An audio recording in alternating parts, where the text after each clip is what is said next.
What's up, buddies? So this is the third video in my series recapping the stories of all the Resident Evil games. The last one was 2 and 3, and this one is 4 and Code Veronica.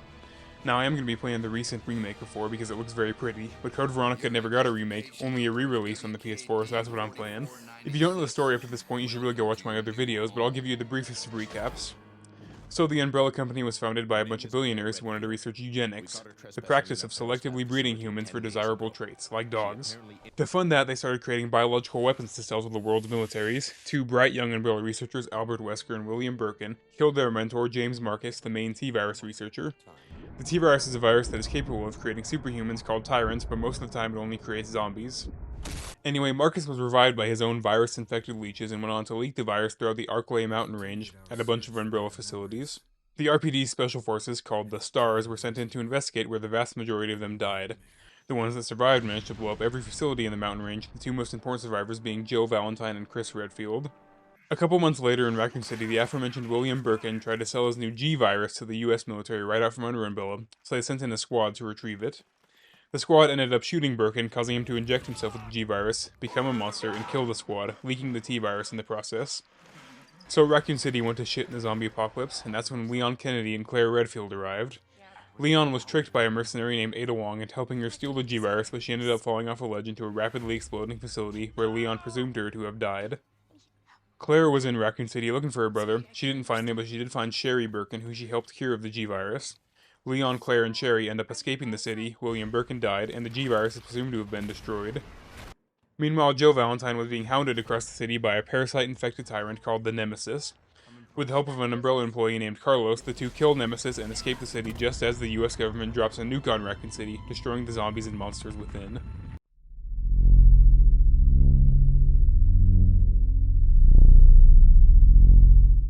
Alright, glad you're up to speed. So the next game is Code Veronica X, where we once again follow Claire searching for her brother.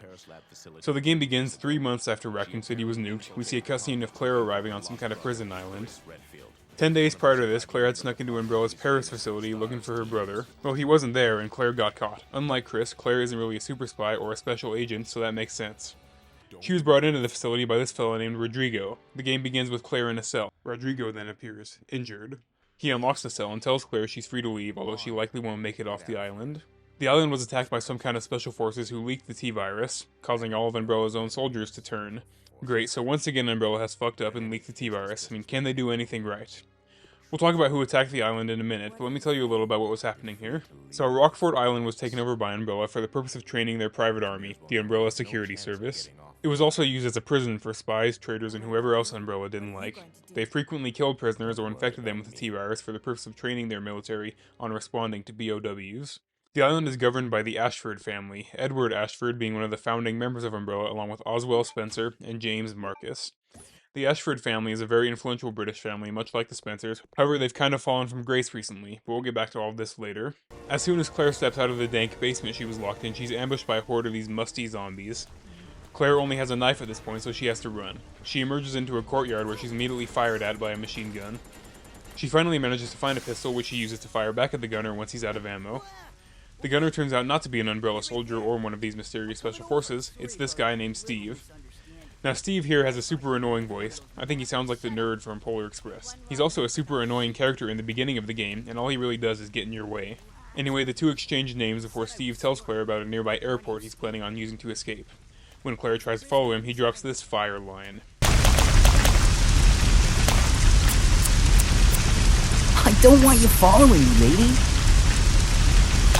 You'll only slow me down. His voice also gets less annoying later in the game, so don't hate him too much yet. Anyway, Claire is on her own. The way out of the prison section of the facility is locked by a gate requiring a hawk emblem to open. On the search for the emblem, we find Steve again. He's looking at a file detailing Umbrella surveillance on Chris Redfield, Claire's brother. Claire gets on the computer to send Leon a warning that Chris is being monitored. We'll see this in the next game, but Leon, who was a rookie cop in the last game, is now working for the US government. At Steve's sarcastic suggestion, she also tells him the location of the prison and hopes he or Chris might come to help them. Steve trauma dumps a little before running off once again. No way. He won't come. You'll just end up disappointed if you rely on others. Believe me, I know. What was that all about? Now we can actually find that hawk emblem in this room. The only problem is that this room is locked behind a couple metal detectors. Now the hawk emblem is made out of metal, so I guess Claire is fucked and she needs to wait for Leon's help. Nah, come on now. Back where we got ambushed by the musty zombies is a briefcase containing an alloy that gets past metal detectors. There's a 3D printer in the room with the emblem, so all we have to do is make a counterfeit. The hawk emblem unlocks the way to a palace and a military training facility. We'll be focusing on the palace for now. It's a pretty nice place to be honest, but there's a suspicious locked door that requires 2 golden Luger pistols to unlock. Weird. What's also weird is this film we can watch. It shows 2 twins, 1 girl and 1 boy. The girl is plucking the wings off a dragonfly before she throws it down to be eaten by ants. Psychotic behavior. The film ends with the twins sharing a very strangely intimate look. Now I have siblings, but I'm not twins, so maybe I just don't understand, but that's giving incest vibes to me. Anyway, Claire can find what looks like a pirate ship steering wheel. We can use it at a dock outside. When she tries to leave the palace though, we hear Steve crying out from the display room where we found the wheel. Claire rushes back to save him where the text says, "Steve is suffering." That seems a little dramatic as he's just trapped inside of a room, but Claire has to press 2 matching buttons to free him. Steve emerges from the room holding those 2 golden Lugers we need. According to the wiki, they were a gift from an influential Nazi. Now, you can guess why a Nazi would give the eugenics fans a gift.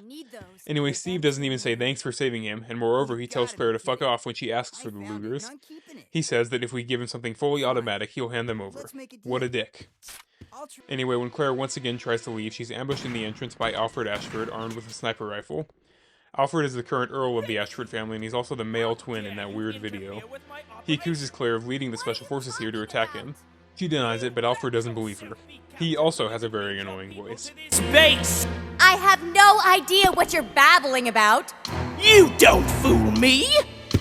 I am Alfred Ashford, commander of this base. Alfred decides to let her go for now, as he claims to have better plans for her death. Yeah, whatever, bro. Now Claire can finally go down to the dock and use the steering wheel. Spinning the wheel causes a submarine to emerge from the deep. The sub takes Claire to that airport Steve mentioned. We're far from being able to escape yet, but we can find a keycard here. To get the card, you have to basically play the claw game they have at arcades, except this time it's with a shipping container. But with the biohazard card in hand, Claire can make her way back to the submarine and then back to the palace. So what did this biohazard card do for us? Well, it allows us access to that military training facility. Unfortunately, no amount of keycards will allow us to bypass the giant worm outside the facility. It's called a gulp worm, and like many other animals throughout the series, the T-virus caused it to grow to a massive size and develop a taste for human flesh. The worm will be more important later, for now we just have to run past it. The first stop here is this containment room, where you find simultaneously the best and worst weapon in the game, the bowgun. When you shoot normal arrows, this thing is the shittiest weapon in maybe any game, but there's a very limited supply of explosive arrows you can get, which make it the best weapon in the game, so... Anyway, as Claire tries to leave, one of the BOWs in containment breaks out and kills the scientist behind this glass. We don't get to see what it is yet, but when it broke out, it set off containment procedures, and Claire has to run out before getting locked in. We then make our way to a courtyard where Alfred once again tries to kill Claire with a sniper rifle. We're lucky he's a shitty shot, but as Claire catches up with him, he escapes once again. Claire tries to chase him down, but only falls into a trap. Alfred gloats over a radio while he locks Claire into this corridor. The only way forward is into this shipping area, and we can immediately find 2 SMGs that we can trade with Steve for those Lugers. Nice, now we just need to find the man. Immediately after finding the guns, Alfred's trap is revealed to be one of these things, a severely mutated monster that's missing one arm while the other is overgrown. These are enemies called Bandersnatches, and they can use that overgrown arm to slap you from across the room. Now if you've played the previous games or watched my videos, you might be thinking that this Bandersnatch looks kinda like a fucked up tyrant. Maybe you weren't thinking that, but that's what they are. The process to make a tyrant involves first finding a subject with the right genes to respond to the T-virus, and then guiding their transformation the entire way with surgeries and implants. Well, the Bandersnatch is what happens if you cut out the compatible genes part and essentially just make sure they survive the transformation. A lot of people really hate these enemies, but I don't think they're that bad, especially compared to some later enemies. Anyway, once Claire kills the Bandersnatch, she gets not even a moment of rest before another one ambushes her. These things are not hard to create, so there are many of them swarming across the island now. It's not looking good for Claire when Steve busts through a window, spraying the Bandersnatch down with every last bullet he has and saving Claire. Steve agrees to trade the Lugers for the SMGs, and he makes this comment, which you really should never say to a woman. Ow! My back! You're heavier than you look. We don't get to use the guns though, as Alfred isn't done with us. He sends Claire and Steve down an elevator to a lower level filled with zombies. We actually get to play as Steve here, using his new SMGs to clear a path for Claire. Once the way is clear, the 2 meet up again, and Steve once again makes a weird comment about how he hates people. You see? This thing is a lot more reliable than any person. Than people? We get to find out why he's like this soon enough as the 2 emerge into a balcony only for the ground to fall out behind them. Claire's leg is stuck and there's a zombie rapidly approaching, but for some reason Steve can't bring himself to kill the thing. When he finally does, we learn why. Father!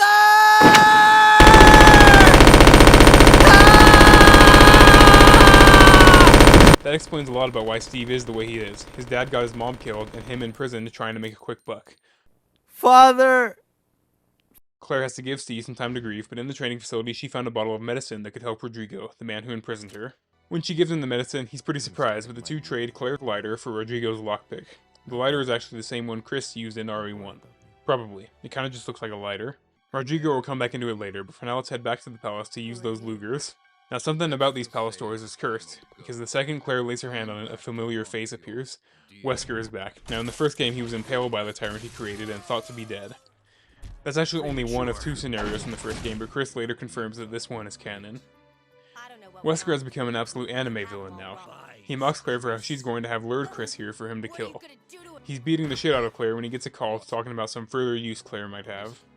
Wesker decides to spare her for now as he jumps off the air and off a balcony. Now I know he definitely couldn't do that in the first game. He seems to have some kind of supernatural powers now, which is probably related to how he got resurrected. Now Wesker was planning on leaving Umbrella to sell his tyrants to the highest bidder before his death, so who is he working for now? Well, we never actually find out their name, but they're a rival company to Umbrella, and Wesker is now leading their private army, the HCF. This is the same organization that hired Ada in the last game to steal the G-Virus, and I'm thinking that they hired Nikolai in the RE3 remake to gather combat data. They attacked this island looking for something. What that is, we don't yet know. Anyway, we can use the Lugers to unlock a door to an office. This office hides yet another secret behind a password. Once the password is inputted, however, a path opens up to a mysterious mansion.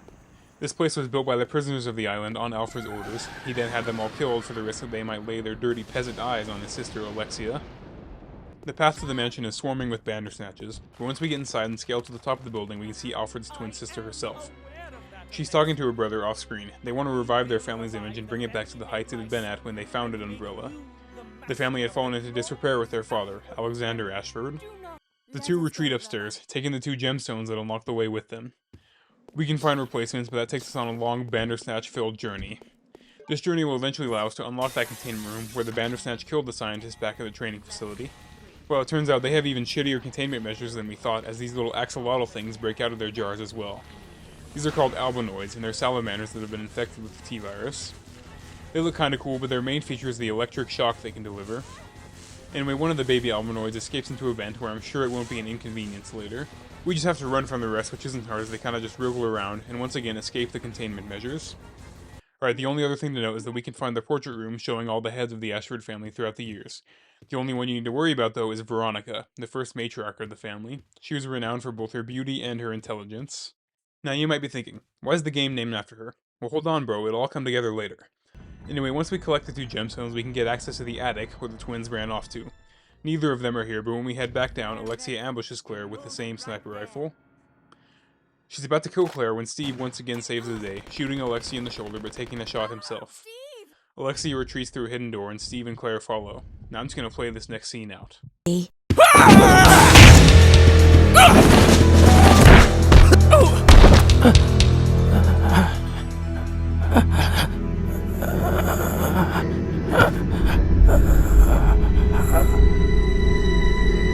What?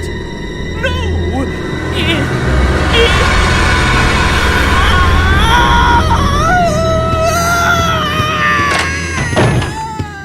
Wait a second. What just happened? So there never was an Alexia after all. Alright, so this is kind of weird, especially with what we learn later, but for now I'm going to tell you a story. So you can find a couple notes around from Alfred's butcher that detail how he lost his father and sister in a car crash, leaving him alone to rule the family and island. Now, Alfred absolutely idolized his sister, who was much smarter than him. Alexia having graduated from university at the age of 10. She's like one of those young Sheldon kids. Anyway, Alfred was nowhere near that smart, despite them being twins, so when his sister died, Alfred slowly lost his mind. He basically created an Alexia personality within himself. He would dress like her, talk like her, and we saw earlier sometimes even have conversations with himself. Now, I find Alfred to be a very strange character because of the later reveal, but that's the story for now. Anyway, after he ran away, Alfred activated the island's self-destruct sequence, so Claire and Steve have to run to that airport in order to escape. Using 3 little Army, Navy, and Air Force icons, the two can board a cargo plane. However, Claire has to go raise a gate in order for them to take off. Now, I don't know how Steve knows how to fly a plane, but whatever. When Claire raises the lever, we see a cutscene. Alfred releases a new type of tyrant to hunt down Claire, one without the exposed heart and with 2 mutated hands. This is a T-078. Unlike the T-00 tyrants, that's what Mr. X is in the previous game, this one has no limits on its mutations. The advantage of this is clear in the protected heart, however I think the 2 mutated hands are a downside. I mean, bro can't even open doors. Anyway, Claire has to take an elevator way back up to the training facility to get back to the plane, and on the way we come face to face with the tyrant. He is, like Mr. X, very slow walking, however he's also much harder to stun. He takes a shitload of acid and normal grenades, but Claire can eventually down the tyrant and make her way back to the plane. Steve can finally get the plane off the ground and the two have escaped the island. Steve apologizes for being a little bitch for half the game, and the two plan to head to Hawaii for a nice vacation. We then see a cutscene of Alfred making his way to an underground hangar filled with fighter jets and hopping in one. Now what you would expect to happen here is that Alfred would shoot down the plane, but that's not the case. On the plane with Claire and Steve, there's some kind of disturbance in the cargo bay, so Claire goes back to investigate. Guess who found his way onto the plane? The tyrant grows a nice spike out of one of his hands and starts to stroll towards Claire. Now this fight is no joke, as the tyrant can easily knock you off the plane, but with the help of some more grenades, this time BOW gas grenades designed just for tyrants, we can injure him. Claire doesn't have a rocket launcher, which is a standard way to kill tyrants, so what she has to do is once he's injured, let a shipping container loose and knock the tyrant off the plane. If he survives the fall, he's gonna drown, so that's definitely one way to kill a tyrant. When she returns to the cockpit, Claire finds that Steve has lost control of the plane as it's now on autopilot mode. Alfred gloats on a computer monitor, and the two have little else to do but wait for the plane to get to wherever it's going. Steve and Claire have a nice moment on the plane until it's ruined by Steve thinking about kissing Claire while she's asleep. I mean, I know you've been in prison since you were a kid and all, but that's a no-no, Steve. He comes to his senses just as the plane arrives at its destination, a base in Antarctica. Now look at the outfits these two are wearing. I mean, their asses are not surviving in the Arctic. Anyway, the autopilot is a little fucked as it crashes the plane directly into the base rather than just landing it. Steve then catches Claire in one of those moments that every single romance plot has. Now Claire has a lot to do in this Arctic base, but the first is to restore the power to this conveyor belt and the areas surrounding it. This journey introduces us to these T-virus infected moth enemies, which are insanely annoying. They'll plant their little caterpillars on you, which poison you when you exit a room with it on your back. It sucks ass. We also see quite a concerning sight in a hidden chamber. It's this old zombie-looking monster that's blindfolded and tied to a wall. As always, I'm sure that won't be a problem later. Anyway, once we restore power, we can grab a gas mask from a room flooded with BOW gas and head to a large room with an excavator in it. When we do, Steve catches up and lets us know that he's found a nearby Australian observation station. If they can get to it, they can escape. They can use the excavator to break through a wall and ride it all the way to the Aussies. Unfortunately, that fuck Steve gets distracted staring at Claire's ass. I'm only kind of exaggerating, and he hits a gas pipe, filling the room with poison gas. Once again, we have to clean up Steve's mess as we vent the gas only for Alfred to reappear. Yet again, he's about to kill Claire with a sniper rifle, but Steve Dark Souls rolls through a couple sniper shots before shooting Alfred and sending him falling down a pit. Doing so seems to disturb that tied-up zombie we saw earlier, and it breaks out of its chains. It has an exposed heart, much like a tyrant, but it's clearly not. This is something else. Well, with Alfred gone, Steve and Claire can break through the wall with the excavator and escape the base into the Arctic tundra. I have to remind you that at this point, Claire is wearing a crop top and Steve is wearing short sleeves. I mean, they would probably instantly die of hypothermia. They decide that climbing up to the roof is the best bet because there might be a helicopter or something up there. I don't actually know why they did this, but when they do, the bondage monster appears. It swats Steve off the roof, leaving him clinging on for dear life, and Claire has to fight it. This thing is called Nosferatu, but what it actually is Alfred and Alexia's father, Alexander Ashford, the man who supposedly died in a car crash. He was made into this monster by Alfred for reasons we'll see later, but he was infected with a T-virus strain called T-Veronica. As I'm always telling you, we'll discuss this more later, but after being infected with the virus, he was deemed a failed experiment by his kids and locked away in that secret room for 15 years, until now. Nosferatu is an interesting boss fight because he's completely blind and pretty slow walking.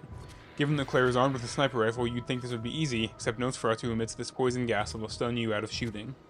Plenty of things poison you in this game, however this poison can't be cured with the usual blue herb, so there's a time limit on this fight. Anyway, with enough sniper shots, the monster goes down and Claire can rush to save Steve. Steve is disappointed that he failed to protect Claire again, and swears he'll do better next time. We'll see about that. The two go back down to the excavator. Like I said, I don't know why they even went to the roof in the first place, and they get on their way to that Australian base. We then see a cutscene of Alfred's final moments. He's crawling towards a capsule with...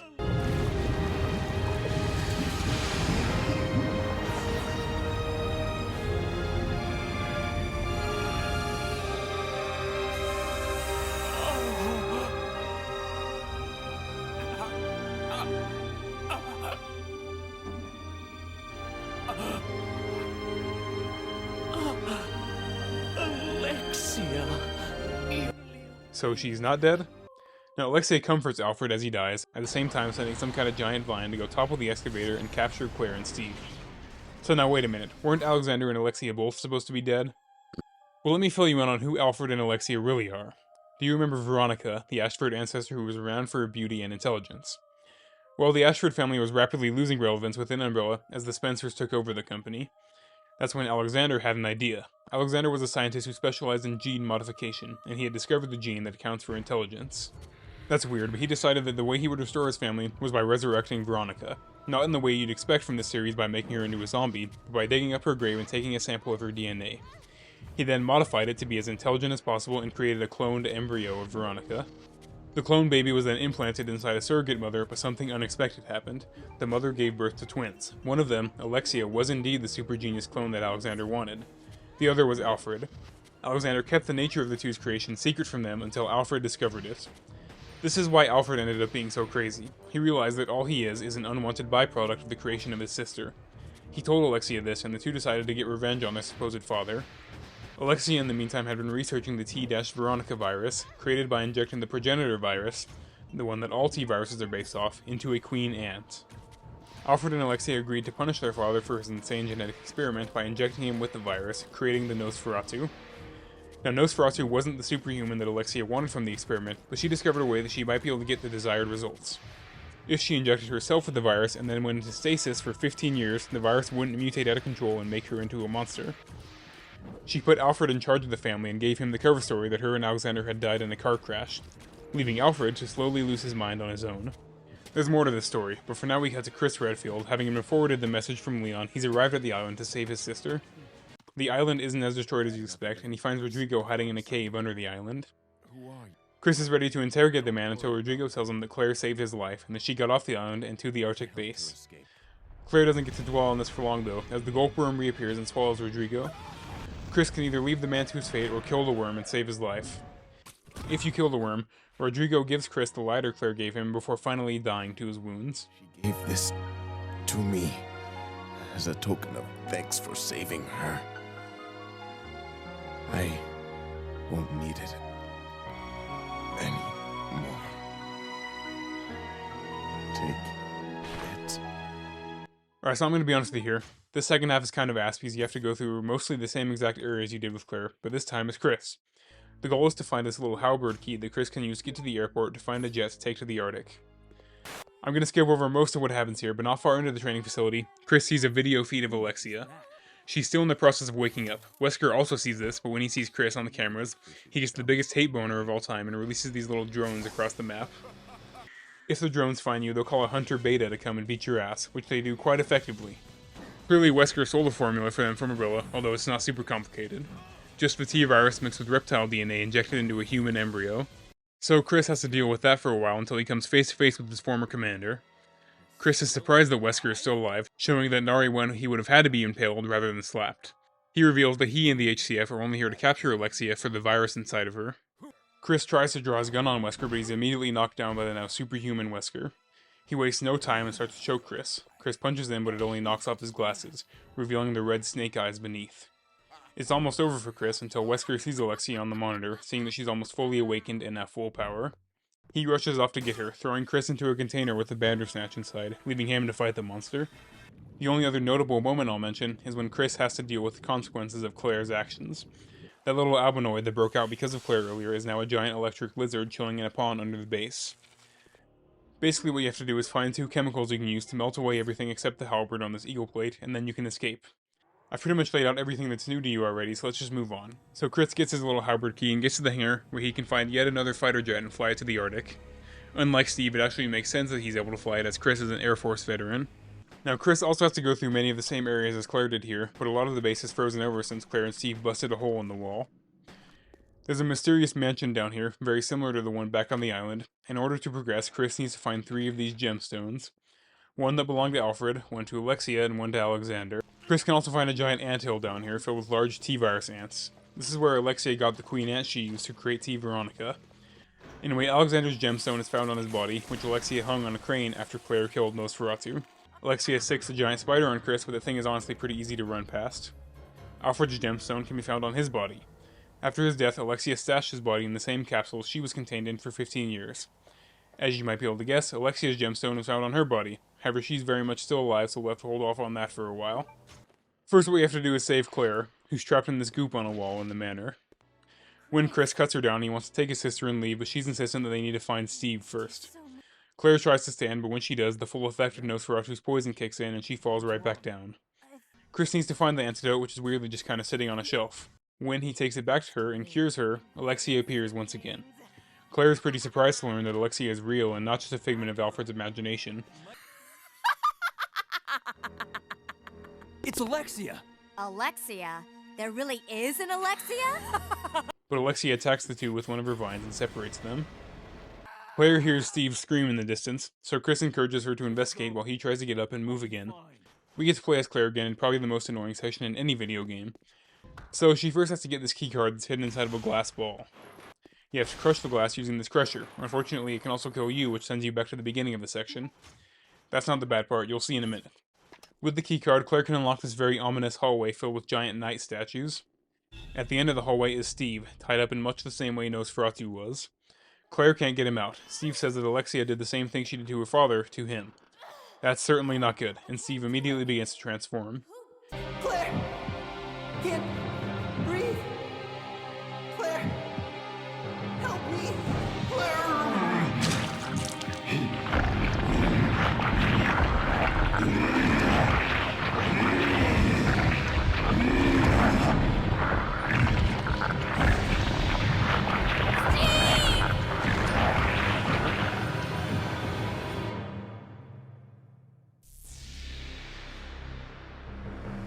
No, wait!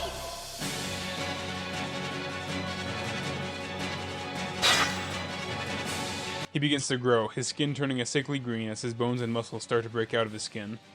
He honestly looks pretty fucking sick. Now, Monster Steve easily pulls the axe out of the wall, and this is the part I was talking about earlier. You can't fight Steve, you just have to run away from him. The only thing about that is that this guy is fast as fuck and has a giant axe that can reach across the galaxy to hit you. Steve two-shots you, so if you don't have enough healing items, you just can't run from him. On my first playthrough, I somehow got through this first try only to have to reload a save because of what happens directly after this. And then I was stuck on this bullshit for probably like 30 minutes. The worst part is that it respawns you at the beginning of the Claire section, so you have to do the dumb shit with the Crusher again every single time you die.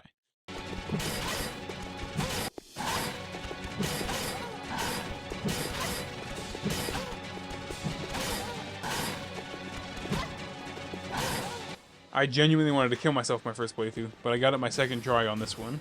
Anyway, Claire barely escapes the monster Steve just in time for the gate to close on him. Steve is undeterred and begins trying to break down the gate when one of Alexia's tentacles appears, grabbing Claire. Steve finally breaks down the gate and has a clear shot at Claire, but in one last moment of lucidity, he slices the vine instead.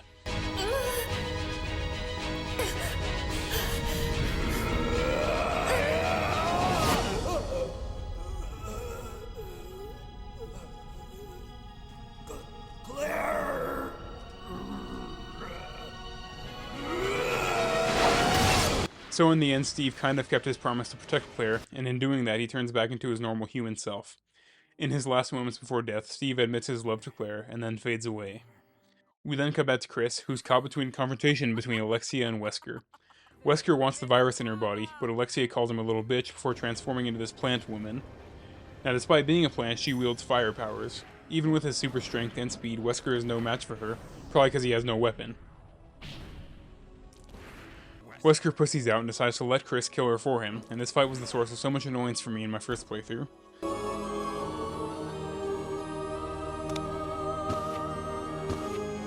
Chris, since you're one of my best men, I'll let you handle this. Now, most of the time in these games, they'll give you the resources you need to kill a boss, either by directly giving you weapons and ammo, or by giving you access to an item box. That is not the case here though, so my first playthrough all I had to fight her with was a pistol and 14 bullets, meaning that I had to reload a save prior to even saving Claire, and that's when I got stuck fighting Steve. That especially sucks because Alexia is a super easy fight. She'll walk around flinging fire at you, and if she grabs you, it's over. All it takes to put down the plant woman, though, is a couple shots from the Magnum, and in doing so, she drops her gemstone. With the gemstone, Chris can reunite with Claire, except that she's locked inside the room with Steve. The only way to get her out is to activate the self-destruct sequence, which unlocks all doors. I'm glad to see Umbrella taking safety seriously. Claire slides Chris the keycard from under the door, and he gets on his way. This takes Chris on his own little journey, which actually reuses an entire puzzle from earlier, but eventually he can find a dragonfly-shaped key and use the keycard to start the self-destruct. This allows Claire to get out and reunite with Chris, but Alexia is far from dead. She emerges from the ground in one of her vines and begins transforming even more. Chris and Claire notice a countermeasure on the wall, a weapon called the linear launcher. This was created by Alfred in case something exactly like this happened. Alexia believed that the virus would make her into a god. Alfred wanted to be supportive of his sister and idol, but he created a countermeasure in case she came out a monster like their father, which she clearly has. As the linear launcher charges, Chris tells Claire to secure their escape while he deals with Alexia.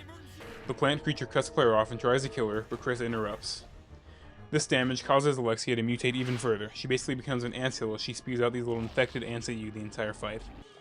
It's really a pretty cool design. She kind of looks like the appetizer from SpongeBob. But this fight is pretty annoying because of the little ants, but with enough damage, Alexia mutates even further. She sheds the spawner part of her body and becomes a dragonfly-like creature, buzzing around the air, spitting fire at Chris. You have to hit her with the linear launcher in first-person mode, which is actually pretty hard.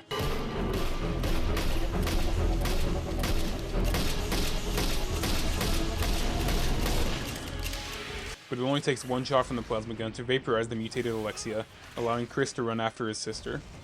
When he catches up with her, he finds the Wesker beat him to it. Wesker reveals that he doesn't need Alexia anymore, as Steve still has the virus inside his body. Steve is still alive and probably going to mutate back into a monster. Chris once again tells Claire to get herself out while he faces down his old commander. Wesker immediately starts beating Chris's bitch ass, but we cut to see Claire finding the jet that Chris rode in on as the facility falls apart around them. We cut back to Chris getting his ass kicked, but he manages to drop a bunch of steel bars on Wesker, giving him a moment to breathe at least. Wesker is still unfazed until a wall explodes in his face, burning him and separating the two. The two former co-workers agree to save themselves today so that they can have a better fight tomorrow, and Chris runs after his sister. He barely makes it to the jet in time. Once he does, the two can fly away from the rapidly exploding building, swearing that they'll destroy Umbrella for what they've done to them.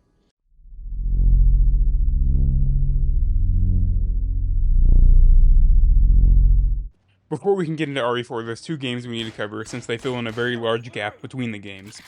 Those are the two Wii games, Umbrella Chronicles and Darkside Chronicles. Now these games aren't super long, so if you're not interested in them, don't worry, but especially Darkside Chronicles is needed to understand RE4. And this might be a little fucky, but we're going to start with Umbrella Chronicles because parts of that happened prior to Darkside. Umbrella Chronicles is mostly just retellings of RE0, 1, and 3. But there are new and important moments mixed in, as well as a whole new story at the end, so let's get into it. The first mission to note takes place during RE0. We play as Wesker escaping an Umbrella training facility. This is before he had his superpowers. He's headed towards the mansion from RE1 to do his whole little plan, but he's interrupted by this guy.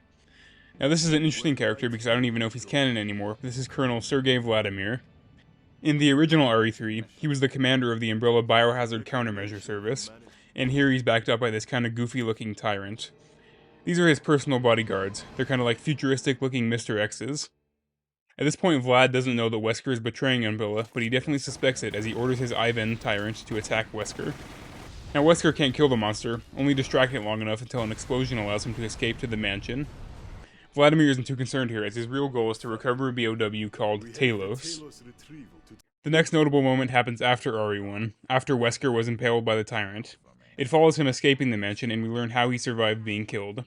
He was infected by a stable version of the progenitor virus, the one the T-virus is based off. It didn't seem to have any effect on him until he died, when it successfully brought him back from the dead and regenerated his wounds. It also gave him the super speed and strength we see in Code Veronica. Anyway, Vladimir ended up recovering Talos, where it was then taken to the nest in Raccoon City. Then, of course, all the shit went down in Raccoon City, and Talos had to once again be evacuated to a Russian facility.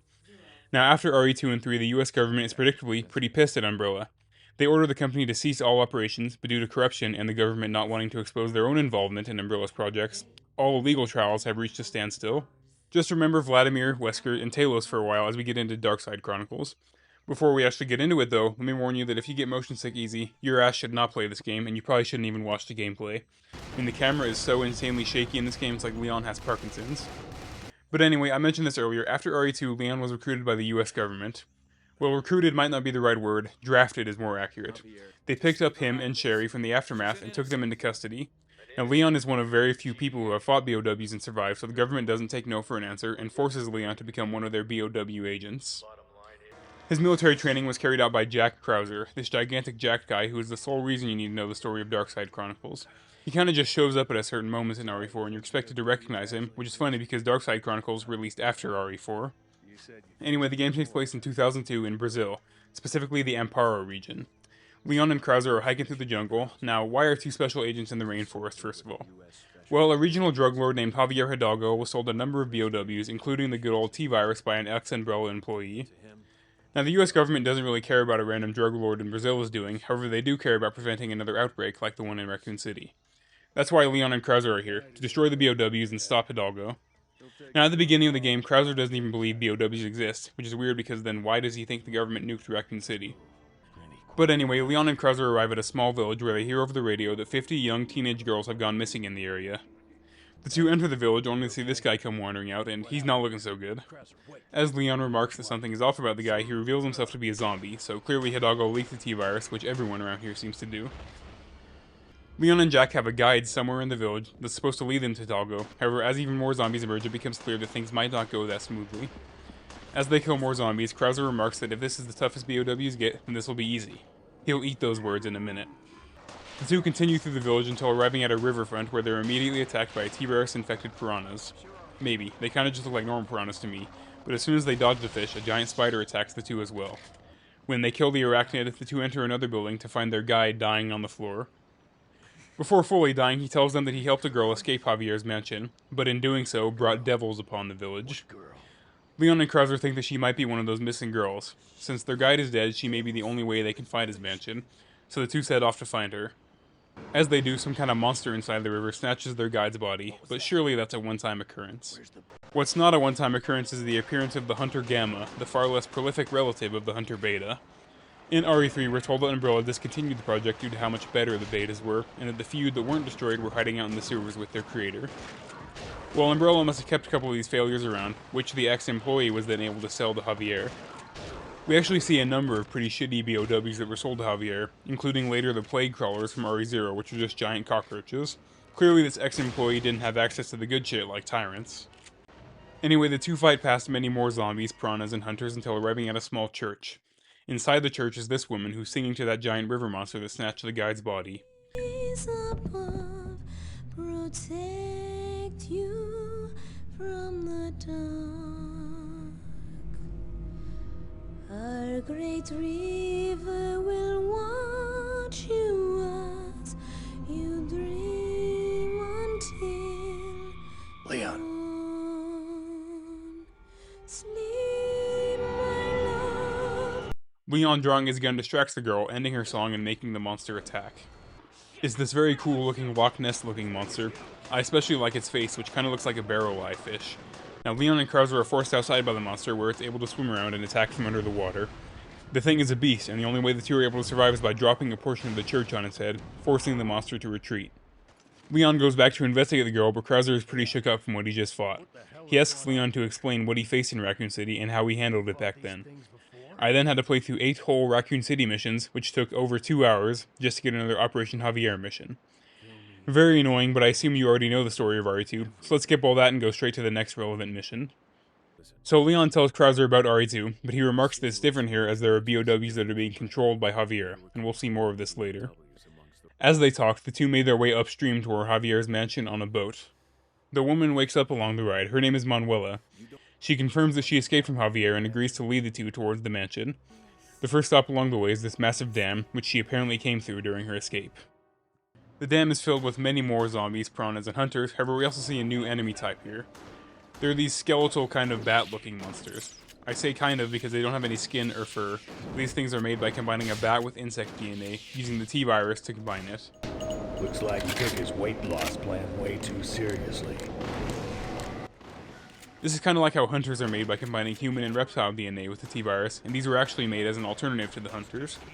They're faster and cling onto walls, but they're more fragile than the reptiles. The gang continues on, eventually hearing Javier's voice over the intercom. He begs Manuela to come home. Manuela responds to Javier by calling him father, completely recontextualizing who we thought this woman was. Manuela runs ahead, forcing Leon and Krauser to follow behind. When they catch up with her, they come face to face with Javier. Javier says that Manuela only had to follow his instructions for 15 years to avoid some kind of transformation. A transformation caused by the Veronica virus. So Javier must have been supplied by the virus by that ex-employee, which is a little strange because I thought only Wesker had the virus. Whatever. Javier washes Leon and Krauser away with a flood of water, but Manuela jumps in after them, avoiding her father one more time. It's now time for flashback number 2, as we have to play through 7 Code Veronica missions. Of course, you already know that story, so we'll just move on. For now, I'll let you just wonder how it is that Manuela is just a regular person, while Steve, Alexander, and Alexia all turn into giant monsters. So Krauser and Leon wash up downstream, separated from Manuela. They have to fight their way through the dam until eventually they can reach fresh air. This is when we first encounter those plague crawlers I mentioned earlier. Like I said, they're just giant roaches. Many BOWs later, Manuela catches up with the two in a room blocked off by water pressure. Leon and Krauser have to protect her while she turns valves to relieve the pressure, and that's also when Javier locates her on the camera, announcing their position. Immediately, something starts beating down the door to get to them. They barely escape outside before this giant insect-looking thing appears behind them. Krauser rightly remarks, What the hell is that? but the two can escape the creature for now. They go up an elevator to find a hallway filled with IVs, the plant zombies created by Plant 43 in RE2. Plant 43 was doused with a nice dose of herbicide, but it did survive. We'll see later that Umbrella did continue to produce these IVs. They must have seen some kind of potential here that I don't. After killing the plants, the three finally reach the top of the dam, only for the insect monster to catch up with them. They look extremely similar to Steve's monster form. These are called Jabberwockies, which might seem weird, but both this name and Bandersnatch come from the novel Through the Looking Glass, the sequel to Alice in Wonderland. For some reason though, I think Bandersnatch is a cooler name than Jabberwocky, but that's just me. Anyway, these two are also made with Code Veronica, but they weren't made by Umbrella. Rather, they were made by the rival company that Wesker works for. Given the BOWs are all but banned globally after Raccoon City, it makes sense that they too would have to sell the gang leaders. Anyway, 2 more of them appear, but the monsters aren't hard to put down. Finally, Leon and Krauser can ask Manuela why the fuck her dad gave her this monster-creating virus. She takes off a bandage on her arm, revealing it looks a lot like Alexia's. She says that she was diagnosed with some kind of terminal disease when she was 15, the same one that killed her mother. To treat this disease, her father gave her the Veronica virus, but it's unknown how he planned to prevent her from turning into a monster. It must have something to do with this 15-year period he mentioned. Remember how Alexia had to be in stasis for 15 years, although that didn't work to stop her from turning. After telling them this, Manuela leads the two into Javier's estate where Krauser pulls aside Leon. He says they need to kill Manuela before she turns, but Leon reveals that he's here on a secret mission from the president himself. It's called Antivirus Weapon Protocol number 7600. Basically a policy stating that anyone in possession of the T-Virus must immediately be eliminated before they can cause another Raccoon City. Leon needs Manuela alive to know how she resisted the Veronica virus, so Krauser agrees to follow Leon. He doesn't show it yet, but this really gets to Krauser. If you beat the final boss within a certain time, you unlock another version of the next few missions where you can hear Krauser's thoughts. He feels scorned by the government, and here he is, this veteran soldier who's carried out countless operations, now learning he's nothing more than Leon's fire support. Then I'm on your side. Oh well, looks like I'm nothing more than a pawn in this game. For now, though, Krauser vows to finish this mission and prove his worth to the government and hopefully become one of these elite anti-BOW operators like Leon. When the gang arrives at Javier's, we can see that he's turned basically his entire gang into zombies, which seems like a bad choice to me. But they fight through the hordes until eventually getting into the mansion, and then into a greenhouse inside. There's a giant plant inside, surely infected with some variation of the T-Virus. They head through the greenhouse and then into a warehouse near the mansion. Inside is a room filled with harvested organs from those missing girls. They can even find many of those girls inside refrigerated bags. Javier arrives, revealing how it is that he's kept Manuela from transforming.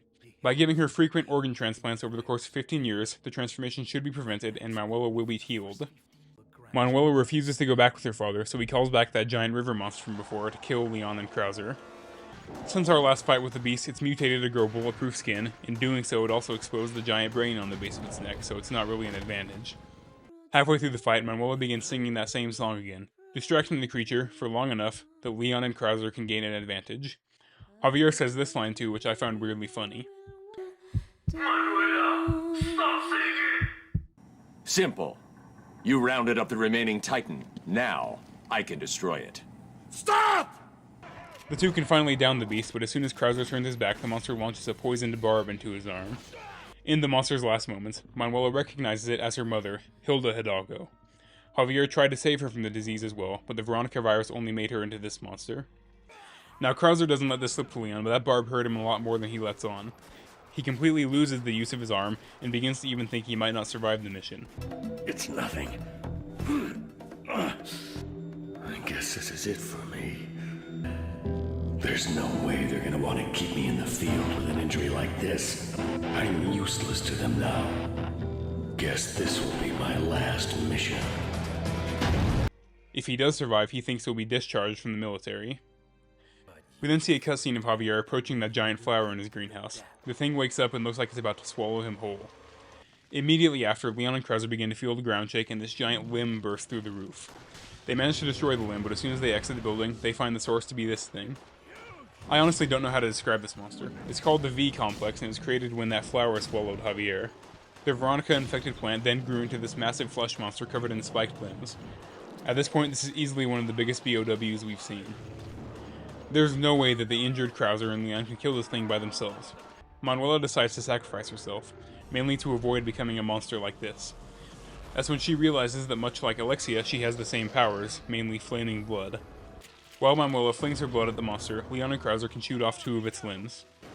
During this fight, Krauser really starts to lose his shit as he realizes that he really doesn't want to die. No, God, please help me.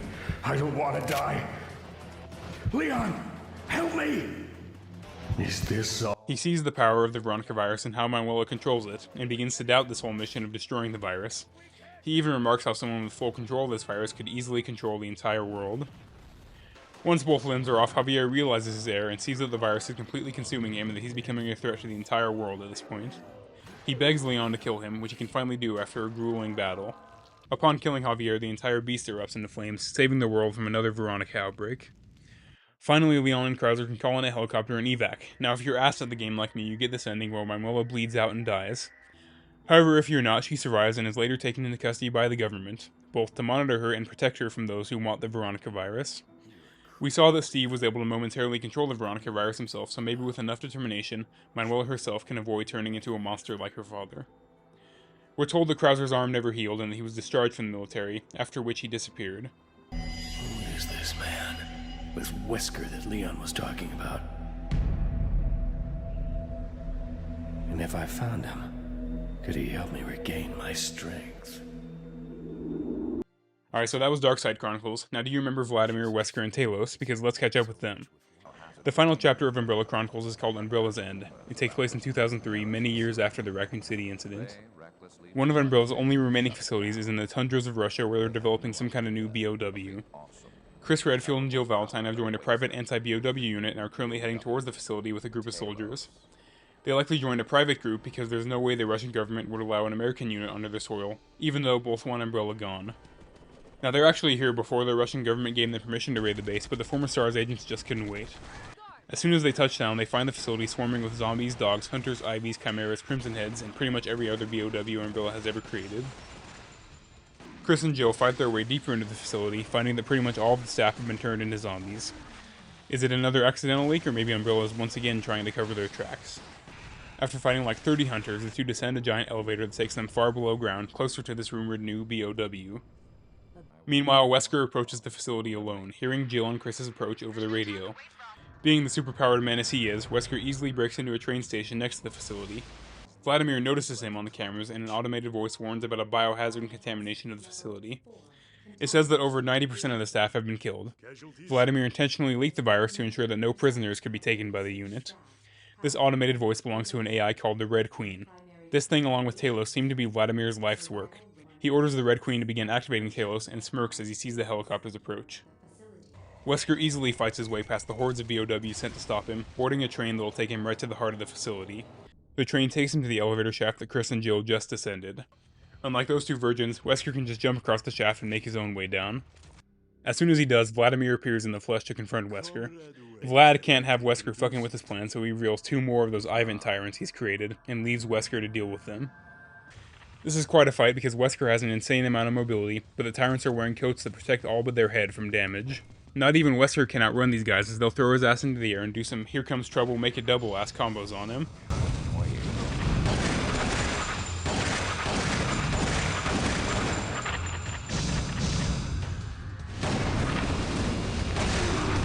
Finally though, Wesker can kill the two and continue his descent into the facility, speaking of which, let's go back to Chris and Jill. They once again fight past hordes of monsters, eventually finding out that Umbrella even recreated the giant shark Neptune from the first game. After the shark, they find a disposal room where Umbrella is destroying much of their stock of BOWs. Maybe they're trying to destroy any evidence that they still had them. The two plunge even deeper into the facility where I died to this dumb QTE many times. But eventually they reach the heart of the place where Talos is held. Vladimir taunts them over the intercom, then revealing what this Talos creature actually is. Talos stands for Tyrant Armored Lethal Organic System, and it's basically Umbrella USA's answer to the Nemesis from Europe. The biggest problem with Tyrants is their low intelligence. Umbrella Europe solved this by replacing the Tyrant's brain with a parasite called NE-alpha. The parasite completely replaced the nervous system of the Tyrant, both giving it much higher intelligence and allowing it to use complex weapons. Umbrella USA's main concern with that was that parasites are much more complex than viruses and much harder to control. Their answer to this was to instead replace the Tyrant's brain with a computer chip controlled by the Red Queen. They also covered this Tyrant with armor and weapons, including a massive rocket launcher. Talos kinda just runs around like a gorilla, but that rocket launcher is absolutely lethal. As the fight goes on, more and more armor is broken off Talos by Chris and Jill's attacks. The armor serves much the same purpose as Mr. X and Nemesis' coats, preventing out-of-control mutation. Talos does just that, losing its weapons and armor and attaching itself to the ceiling by a robotic spine. It still has 6 massive laser tentacles on its back, which I found so hard to dodge. Down. Whatever we do, we have to finish him off. When you damage 3 tears in its skin, the thing drops down, revealing its heart sticking out from the back. Once Chris and Jill damage it enough, the monster falls from its perch on the roof and dies on the floor, ending Umbrella's final BOW project. As the BOW unit begins to burn all traces of the T-Virus, let's see what Wesker was up to during the fight. Wesker once again plays catch-up with Chris and Jill. Having to jump down yet another elevator shaft, he goes through much the same areas as Chris. He approaches Vladimir just as he finished activating Talos. The two have a conversation. Vladimir seems to believe that the Red Queen is a true intelligence, while Wesker says it's just a tool and it doesn't have any real wants or desires. Vlad isn't here to argue, and he begins to mutate into a very strange-looking creature. Do you remember when I offhandedly called Nosferatu the bondage monster? But when they do, the bondage monster appears. Well, this thing is the real bondage monster. His arms are bound and he has a giant red ball in his mouth, which serves as an eye. I mean, Vladimir must have been a freak. When he saw Wesker was getting close, Vlad must have injected himself with a strain of the T-Virus, causing him to become this thing. It's a pretty tough fight as his bound arms become a giant claw. His only real weakness is his exposed heart on his back. I mean, Wesker says it best by describing Vladimir as a wretched creature. I honestly have no clue what his plan was here. Like, does he think he'll be able to turn back into a normal person after this, or is he just that desperate to kill Wesker? Either way, he fails, and Vladimir is killed once and for all. Wesker then transfers all of Umbrella's records onto a disk. His final act in the facility is to erase the Red Queen and all Umbrella data, leaving only him and his rival company to continue the BOW research they pioneered. Wesker of course plans to do evil with this data, but he also gives just enough information to prosecutors to ensure that Umbrella is convicted and shut down for their involvement in Raccoon City. So the Umbrella Corporation is officially dead, all due to the efforts of the former STARS agents, which means it's time to move on to Resident Evil 4.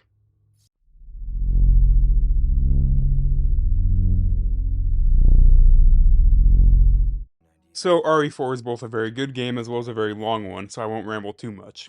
Now in RE4 there's the main game and then there's the Separate Ways DLC, both of which happen at roughly the same time. Given that, I'm going to mix in the chapters from each to tell you what both characters were doing at that time. Now I'm going to immediately go against what I just said because we're starting with Leon's first chapter, which happens after Ada's, but just go with it, bro, oh my god. So the game begins first with the scene of these mysterious priests sacrificing someone in a church. We then get a little recap of Leon's journey up to this point, but of course you already know all of that. Anyway, we're then in the present, following Leon on a car ride with 2 police officers. Leon's in rural Spain working with the Spanish police to locate a girl. The officers don't seem to really care about Leon, they're just doing their jobs, but they do tell him that many people have gone missing in a remote village near here. When they arrive at the village entrance, one of the officers gets out to take a piss, only to hear something in the forest. Back at the car, the other cop tells Leon to go look for his buddy, as it's been a minute since he left.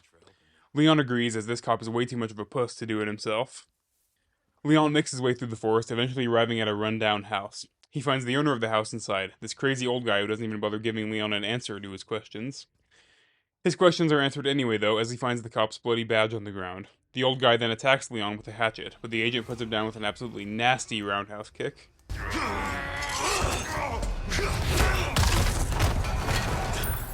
Leon finds the cop's body in the basement, hearing over the radio that the other cop is also getting attacked back at the car. As Leon is heading back upstairs, the old guy that he just killed is back up, his head hanging onto his shoulders by a thread. Clearly something's not right here, but Leon has to put the old guy down once again to continue. Inside his house he finds a picture of the captured girl, Ashley Graham. Turns out she's the president's daughter, and that's why Leon is out here to find her. Leon's overwatch for the mission is this lady named Hunnigan, and she's currently investigating where they may have taken Ashley. Leon doesn't get to chat with Hunnigan for long, as a group of villagers bust down the door in another attempt to kill the American. Leon has to flee, killing more villagers on the way until eventually he arrives at the heart of the village. As he enters, he sees a horde of the villagers burning that second cop alive on a cross. Now Leon can try to sneak past them, but he'll eventually be caught, causing an army of the crazy peasants to attack him. This culminates with a chainsaw-wielding, bag-headed madman busting down the gate and rushing Leon. Leon quickly gets overwhelmed and it looks like his mission might end early, until the bell atop the village's church starts to ring. The villagers all drop their weapons and begin walking towards the church, whispering to themselves like they're in some kind of trance. As the last of the villagers file into the church, Leon says this iconic line.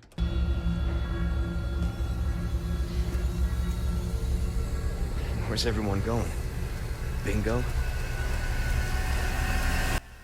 And before we can continue, why don't we find out who rang that bell? Elsewhere in the area, we find this guy. His name is Luis, and he's currently locked in a jail cell across from a guy getting tortured and killed. Luis is unbothered as he continues his dance, even as the robed pale monks approach his cell. Before they can get to Luis, one of these white-robed nuns attacks the others, killing them all and revealing herself to be Ada Wong, the same mercenary who manipulated Leon in RE2. Ada is here on her own mission, looking for something called the Amber that Luis was supposed to deliver to her. Her employer made a deal with Luis that they would get him out of this place in exchange for this Amber. Ada doesn't even know what the Amber is or what it does, but she's been paid to get it. Ada and Luis enter this large chamber only for this massive black-robed insect creature to emerge from a door. Ada sends Luis up to the roof on his own to get that Amber while she stays behind to deal with this thing. This thing is fittingly called Black Robe, although it does have another identity we'll discuss later. Luis tells Ada to meet him at the church in town and leaves her to fight. Ada pretty easily dispatches Blackrobe and the monks surrounding it, but of course it won't be that easy. The Blackrobe gets back up and launches some kind of goo spike at Ada. It detonates and wounds her on the arm. It's then time to fight Blackrobe for real, and about halfway through the fight he lets out this scream that causes Ada to begin hallucinating. There's these little blue flames all over the place, and Blackrobe now has a shitload of shadow clones that it can use to trick Ada. Eventually though, she can damage the creature enough for it to retreat and let her continue her mission. Ada is inside of a giant castle, one that Leon will be visiting later. When she gets outside, she radios our good friend Albert Wesker to update him on the situation. He clearly hired her to do this, as well as the mission in RE2, which if you remember was to steal the G-Virus. One major downgrade by the remake is that I don't really like Wesker's new voice actor. I mean, his original voice actor was just way cuntier. Well, then I suggest you hurry. Well, you shouldn't worry too much, dear. You'll be free of all this anyway. I'm seeing increased movement from Los Eliminados. Don't get careless. Why eliminate stars? Believe it or not, that's Umbrella's intention. Stop wasting my time, Ada. Find Lewis. Fetch me the Amber. You gotta love Barry. But anyway, he's still an asshole and tells Ada to get a move on and find that Amber. Ada now has this cybernetic eye she can use to see footprints, zoom in long distances, and see fingerprints on keypads. She also has a grapple gun that Wesker gave her to help her escape Raccoon City. Anyway, after fighting past many more of these crazy zealots, she can escape the castle and get on her way to the village. As she leaves, we see the Blackrobe is close behind her. He enters a gorge near the village, hearing from Wesker on the radio that he's seeing an increase of movement from the villagers. He calls them Los Illuminados, but I'll tell you why when Leon learns that information. Ada makes her way past many of the villagers, where she even meets one of these massive enemies called Brutes. They wear cow heads on their own and carry around massive sledgehammers. They're pretty tough to put down, but nothing Ada can't handle. Wesker once again calls her, telling her to consider the entire village infected, and with that... What the fuck am I talking about? Wesker once again calls her, telling her to consider the entire village infected, and you'll see in a minute, but it's clearly not the T-Virus, as they're not zombies. Ada eventually finds a perch on top of a massive windmill where she sees Leon in the village, currently fighting the horde of villagers. Ada makes her way over to this perilous cliffside and then arrives at the church before going through the back entrance. Luis is nowhere to be found, but she once again hears Leon getting jumped by the villagers. Ada was the one who rung the bell, distracting the villagers and saving Leon's life. Ada has to wait around a while to see if Luis will arrive, so let's go back to Leon. After everybody leaves for bingo, Leon gets a call from Hunnigan letting him know that he can find a route to a lake nearby, where they might be keeping Ashley. On his way there, Leon will have to fight past many more villagers, including a brood of his own. We can see that the villagers not only use basic weapons like axes and rakes, but also they create their own dynamite. Eventually, Leon reaches a small dark basement where he finds Luis tied up in a body bag, so that's why he stood Ada up at the church. Leon is about to untie him when this massive Undertaker-looking fella grabs him by the throat and easily knocks Leon out. The last thing we see is him injecting Leon with some kind of small insect. Very bad news. Leon sees a vision of this mysterious robed figure and then awakes, finding that he's chained up in a room with Luis. Leon ignores Luis until he mentions that he saw the villagers take Ashley into the church. Leon and Luis are held together by a rickety pulley system, so Leon easily breaks them out. A villager heard the commotion though and attacks the two, only for Leon to kill him using the chain in a very badass fashion.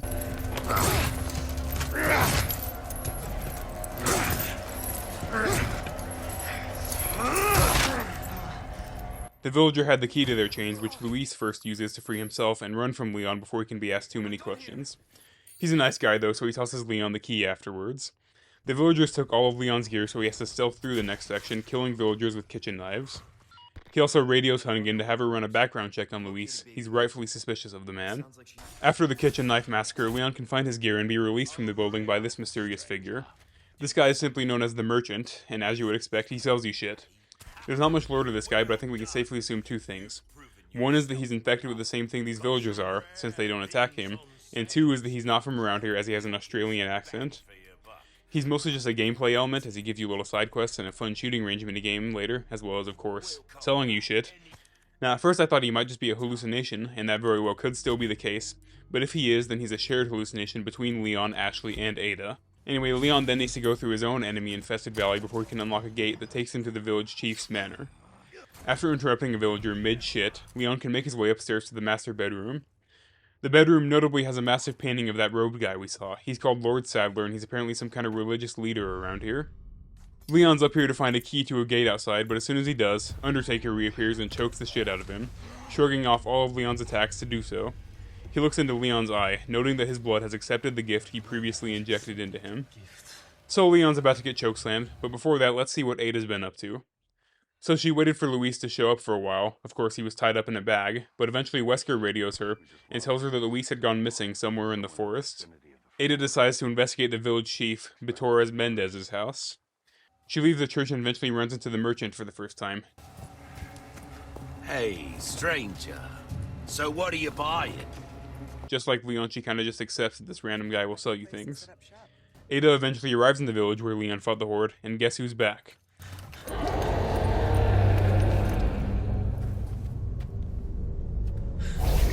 She hears the roar of the black robe from somewhere off screen and immediately starts hallucinating again.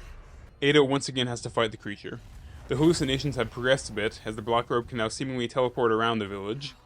She defeats it again, but the creature prevents her from taking the killing shot on it, once again escaping Ada's wrath. With the black robe chased off again, Ada arrives at the chief's house and hears gunshots from inside. She grapples up to the window and finds Leon being choked to death. She interrupts Undertaker with a couple gunshots to the face. He is still unfazed, but he decides to leave Leon alone for now.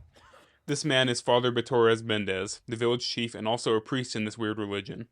So really, he was just protecting his private property from the burglar Leon Kennedy. But this is far from the last time we'll meet Mendez. But once Leon recovers, he gets another call from Hunnigan. She ran that background check on Luis and found that he was a former Umbrella researcher at Umbrella's Europe branch, the same branch that created the Nemesis. If you remember, the Nemesis was a tyrant that had its nervous system replaced by a parasite called NE-alpha.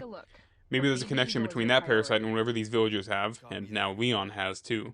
On his way out, Leon can free a white wolf trapped in a bear trap. What a nice guy. Anyway, when Leon is heading back to town to get into church, a building collapses right in front of it, so he has to go around. That's when another new enemy type appears. These rabbit-infected wolves that have way too many teeth. But once Leon gets around to the back of the church, he finds it locked with some kind of emblem. Leon finds a note pointing him to the lake, so that's our next destination. When Leon arrives, he can see two villagers on a boat dumping a cop's body into the water, a body which is then snatched by something massive within the lake. Leon's not one to let lake creatures deter him though, so he heads to a nearby fishing outpost to find fuel for the boat he can use to cross the lake. Returning with the fuel, Leon gets on his way, but the shitty-ass boat breaks down halfway through. This gives that lake creature enough time to notice Leon and attack. It's this giant salamander called Del Lago, which just means from the lake. Del Lago tries to swallow Leon, but ends up getting a harpoon attached to it, now dragging Leon around the lake. Leon has to fight the creature, throwing harpoons into its back and mouth, and dodging the thing's attacks. As we saw, Del Lago was used by the people here to dispose of bodies, but with enough harpoons, Leon can avoid that fate and kill the salamander. Whatever Mendez injected into Leon starts to get to him though, and he coughs up blood before passing out in the boat. He has another vision of the robed man, Lord Sadler. He says that pretty soon Leon is going to join his holy covenant and presumably become like the villagers. Leon awakes 3 hours later when the sun has gone down. We'll need to find that church key, and on the way we get introduced to a new type of enemy. Some villagers, when you kill them, will spout these giant worm-like parasites out of their heads. The worm heads can no longer do human things like wield weapons though, so it's clear that the villagers aren't just worms in disguise. They and Leon have been infected with a parasite that latches onto their entire nervous system. You can see this when you shoot off a villager's head and there's these little worm tendrils sticking out. So I mentioned earlier the Ne Alpha parasite, which was used to create the Nemesis. Umbrella Europe actually based that parasite off the ones these villagers have. The main difference being that Ne Alpha replaced the entire nervous system, including the brain, rather than just latching onto it.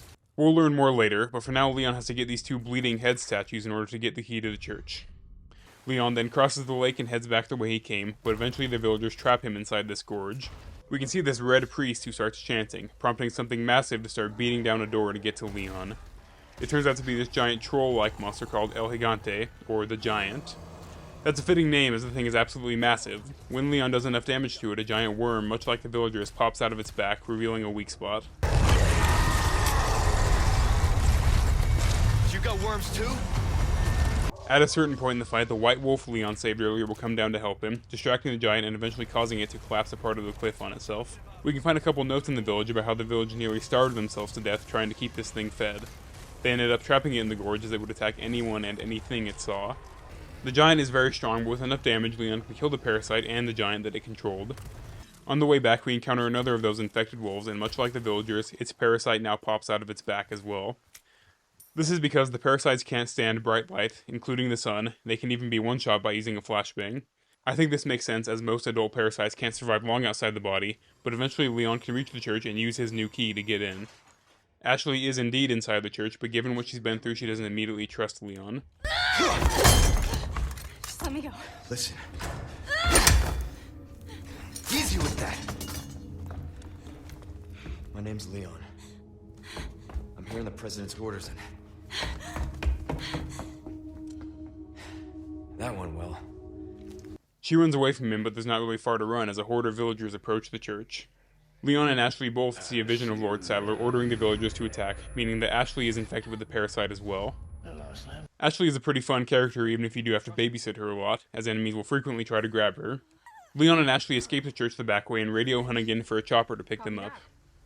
They then have to fight through the village, but eventually the horde gets too big. Luckily, Luis reappears and beckons them into a house he found. They can hopefully fortify the place against the villagers, but while they do that, let's see what Ada was up to after she saved Leon. Once Leon and Mendez left the chief's manor, Ada started looking around for any sign of Luis. She didn't find any, but what she did find was that Mendez had faked her out, and he's back to defend his home once again. Ada had to run from her invincible pursuer past many more villagers until she arrives at the abandoned factory that Luis and Leon had been captured at. She can use her fake eye to track Luis's footprints and eventually find that the man left her a note on a pack of cigs. It's the frequency for his radio, and when she calls him, he tells her to meet him at the house that Leon and Ashley just arrived at, later in the timeline, of course. The horde of villagers eventually catches up with her, but before Ada can escape, then she starts to hallucinate again, and eventually passes out. Well, Ada's dead. End of story. Sorry, guys. Wait, nope. Wesker appears in person and saves her from the villagers, then taking her back to Mendez's place. Honestly wish Mendez would have just busted in again so we could have seen Wesker versus him, but alas, Wesker just scolds Ada for her failures up to this point and tells her to get the job done. He also seems to have taken some kind of blood sample from her. Ada was passed out for a couple hours, and it's now nighttime for her too. Ada eventually arrives at the house and sees the horde of angry villagers surrounding it. She gets noticed by them, just in time for them to reveal that they've summoned another giant.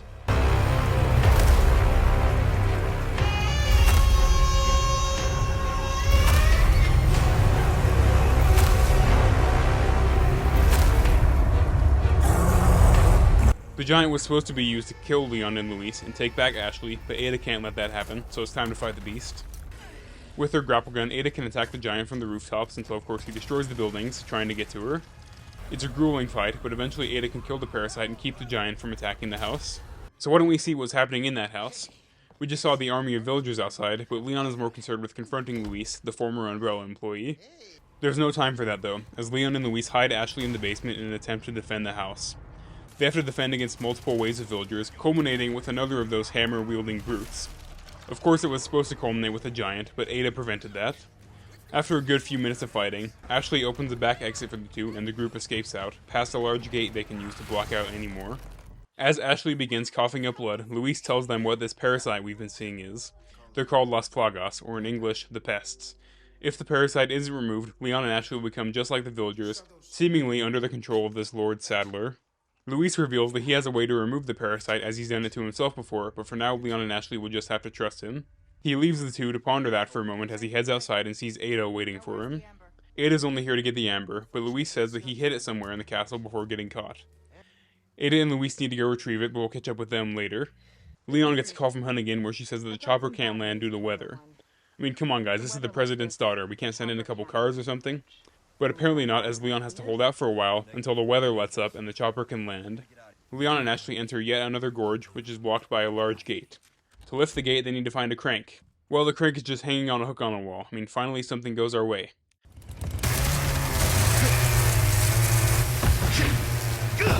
Nope, because Leon gets attacked by the Scissor Sisters, avoiding their chainsaws with a nice backflip.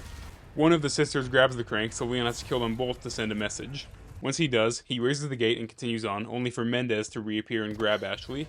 He's still unfazed by Leon's attack and backhands the agent, bending the steel bar to seal the gate behind them. They barely escape the man due to a collapsing bridge, but he very quickly catches up with them in a barn. Leon tells Ashley to run while he fights the priest. The way Leon finally damages him is with an explosive barrel, although all it does is mutate Mendez into this insect form. His entire middle half is now a centipede-like spine, and he has multiple new limbs he can use to attack Leon. As Leon fights Mendez, I'll tell you a little more about the man. So he was the chief of this village before this whole parasite thing happened, and he was pretty good at it. That was until Lord Saddler contacted him and seduced him with the power he offered. Mendez was both the political and religious leader of the villagers, so he was able to convert them to Saddler's religion, called Los Illuminados, or the Illuminated. This conversion involves being baptized in the new religion, which really meant being infected by one of those Plaga parasites. Mendez was rewarded by being given a dominant form of the parasite, allowing him to control the villagers he ruled over. Anyway, halfway through the fight, Leon breaks off Mendez's legs, causing him to start crawling around on the ceiling, throwing shit at Leon. Eventually, though, with enough damage, Leon kills the insectoid Mendez, escaping through a window opened up by Ashley. After killing Mendez, Leon and Ashley arrive at the castle, although I'm not sure exactly why Leon would think that's a safer place than back at the village. As the two approach the castle, Luis radios telling them to meet him in the castle's courtyard so he can give them a medicine that should slow the progression of the parasite. In the castle, the villagers are replaced by people wearing robes and some pieces of medieval armor, like helmets and shit. They also use crossbows now to fit with the whole aesthetic. Because of this change, I must now tell you that the enemies are called ganados, which just means cattle in English. They're the foot soldiers of the cult, some are just normal villagers, while some are monks, and even later we'll see some of them armed with modern weapons and armor. Calling your followers cattle might seem a little harsh for the cult, but I think it's kind of just like how a lot of Christian churches refer to their congregation as a flock. But anyway, as Leon and Ashley climb the castle, they find the ganados going all in on the theme by using catapults. Leon and Ashley have to avoid their shots until Leon can find a cannon to use to destroy the catapults and progress. Ada also had to do this earlier, but I didn't tell you because I enjoy withholding information. When they finally get inside the castle, the two are greeted by this guy, Ramon Salazar, current head of the Salazar family. Now you might look at this guy and think he both looks 10 and 90 years old at the same time, and that's for a reason. He was born with a genetic condition that doctors predicted would result in him not making it to adulthood. So when he was pretty young, Lord Saddler came to him and convinced him to use his influence over the villagers to get them to dig up the Plagas from the ground. In exchange, he was given another of those dominant Plagas, like what Mendez had. Because he was so young when infected, his body is still built like a 10-year-old, while apparently his face aged a lot. The weird part is he's actually only 20 years old. I mean, bro aged like milk. He's also backed up by the black robe that haunts Ada, as well as another creature in a red robe. They serve as his bodyguards.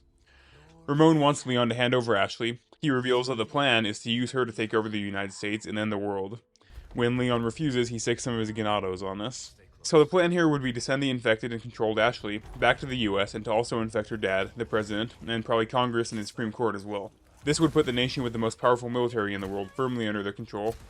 Now when it comes to the rest of the world, I think they'd probably want to do the same thing and infect world leaders with parasites, because starting World War III would probably result in everybody being nuked. Either way, we really can't let Ashley fall into their hands now. Leon and Ashley eventually find their way into the castle's dungeons where they hear an ominous screaming sound from below. What was that? Do they keep animals down here or something? Fitting with his luck, the floor gives out right below Leon and sends him falling into a chamber beneath where we find the source of the sound. It's this restrained, tortured ganado called a Gerador, translated into clawer in English. That's a very fitting name, as that's exactly what they do if they find you. The only downside here is that the Gerador's eyes are sewn shut, meaning they can only find you with sound. The way to defeat them is to stab the exposed parasite on their back. The only problem with that is these enemies just love to turn on a dime and make you miss your attack. I find Gyarados to be very annoying, but once Leon kills it, he and Ashley can continue onwards. Leon, are you kidding me? Jumping across chandeliers, seriously, who does that? What are you, my mother? Eventually, they reach the courtyard but find no Luis. That's when Ashley begins to feel the effects of the parasite worsen. First she collapses, but it was just a ploy for her to grab Leon's knife and first try to kill him, then herself. Ashley finally snaps out of it, but a gate closes between them. Ashley runs off, probably because she doesn't trust herself anymore, and Leon has to find another way around. Leon tries to radio Hunnigan, but the signal is too bad in the castle. All we hear from her is something about a chopper. So Leon continues on his own, eventually having to fight one of those red priest enemies. They're not much of a threat on their own, but their chanting and prayers can cause other Ganados parasites to pop out of their head and attack you. Good stuff, but with a dead priest lantern, Leon can get access to this bedroom where he hears footsteps from within. Now, whose footsteps are those? Well, after Ada and Luis met up, post-Giant, they made their way back to the castle. Inside, Luis tells Ada about his mission to help Leon and Ashley, to which she pulls a gun on him. Ada at first says she doesn't care about Leon and Ashley, but then Luis reveals to her how it is that she's been hallucinating all these fights with the Black Robe. Turns out, when the Black Robe grazed her with that needle, she too was infected by the parasite. Now that her own skin is on the line, Ada agrees to help find the medicine, and the two set off. However, when they arrive at Luis's old lab, they find it in flames. Luis rushes in like a dumbass, and Ada has to chase after him to make sure he doesn't get himself killed. She barely gets Luis out before he suffocates. All of his research is gone, including the medicine they needed. Luis feels like he has to help Leon and Ashley to make up for his sins of helping Los Illuminados in the first place, but that's all gone now. Ada tells him to suck it up, Buttercup, and just make some more of the medicine. Luis writes Ada a list of ingredients he needs, a pretty random assortment of items. They need red ink for its minerals, a gold wine bottle for yeast, and a blue butterfly for something in its wings. Luis and Ada part ways, Luis to get that amber and Ada to retrieve the ingredients. The red ink can be found in a printing room, but as soon as Ada picks it up, Leon busts in the room. Ada manages to get the drop on him, but Leon overpowers her and holds her at knife point. Last time these two met, Ada manipulated Leon into helping her steal the G-Virus by telling him that she was an FBI agent. He thought Ada had died in Raccoon City, but he cares surprisingly little that she's still alive. Ada wants Leon to abandon his mission and leave Ashley. She even suggests she'll introduce him to Wesker and get him a job. You walk away now, and who knows? Maybe you'll live to meet me again. And then I might get you that greeting you were looking for. Of course, Leon says no, and the two part ways once again. Ada can find the gold bottle in a treasure room, after which she radios Luis to find where in the fuck she might find a blue butterfly. Luis also sends her some information about the amber. It's a Plaga parasite suspended in amber. It currently has the same control over the other parasites like the dominant Plagas, but it likely would have even more control if released from the amber. After his meeting with Ada, Leon continues searching for Ashley, eventually finding that the Plagas in this area like to sometimes exit their host entirely and run around as little insects. They can also grab other Ganados and use them like puppets. When Leon reaches the castle walls, he finds that they have another giant up here, this one covered in armor and throwing shit at Leon. We don't have to fight it for real this time though, as Leon can find another cannon and shoot that bitch, knocking it off the ledge. The giant isn't dead, but it falls down into a pit, out of sight, out of mind. Finally he finds Ashley and she's pretty shaken up about trying to kill Leon.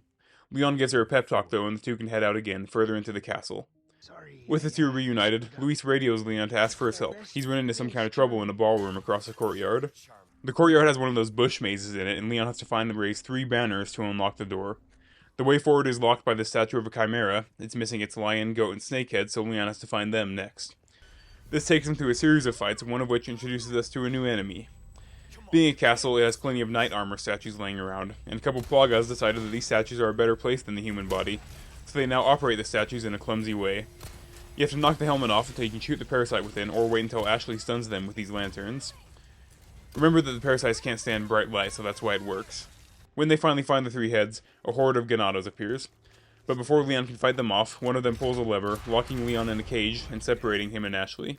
Ashley has to run from the rest of them while Leon kills the few that stayed for him. It's time to play as Ashley as she tries to find a way to free Leon from his cage.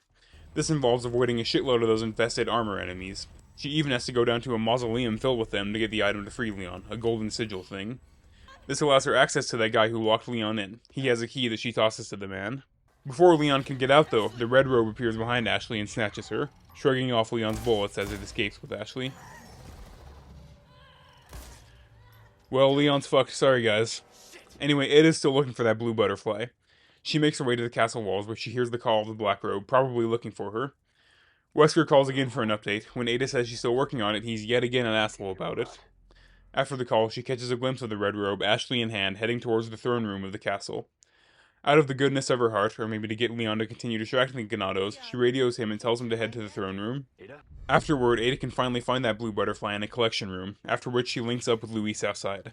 I don't know what he was talking about in the ballroom, but I guess he must have solved it himself and he seems fine now, and even has the amber that Ada and Wesker want so bad. When he tries to hand it over, Ada can't even hold it without it trying to control her parasite. Luis thinks that if he gives her the medicine, it'll suppress the parasite long enough for her to take the amber, so he begins mixing the medicine with what Ada gathered. As soon as he injects her with it, the black robe reappears, still causing hallucinations for Ada. Ada tells Luis to go and find Leon and Ashley and to give them the medicine as well, holding onto the amber until she can take it. Ada needs to stay behind to deal with the black robe, which finally becomes manageable when the medicine kicks in and blocks the creature from tracking her. Ada manages to escape the black robe once again, but Leon now knows where they took Ashley, the throne room. Leon eventually arrives at that ballroom Luis was apparently having trouble in. His trouble probably came down to the horde of giant insects inhabiting the place. These enemies are called Novistadors. The wiki says that means the unseener in Spanish. Whatever the fuck that means. I mean, they can't camouflage themselves, so it makes a little sense. But Google Translate didn't think that word was real except for in Latin, where it means journalist or newsman, which is interesting. Anyway, Novistadors are a bit like the Anubis enemies from Darkside Chronicles. What they are is a human mixed with insect DNA, using the Plaga to make it all come together. Novistadors are a very annoying enemy, but with the ballroom behind him, he comes into a room with 2 of the Garradors as well as a horde of enemies.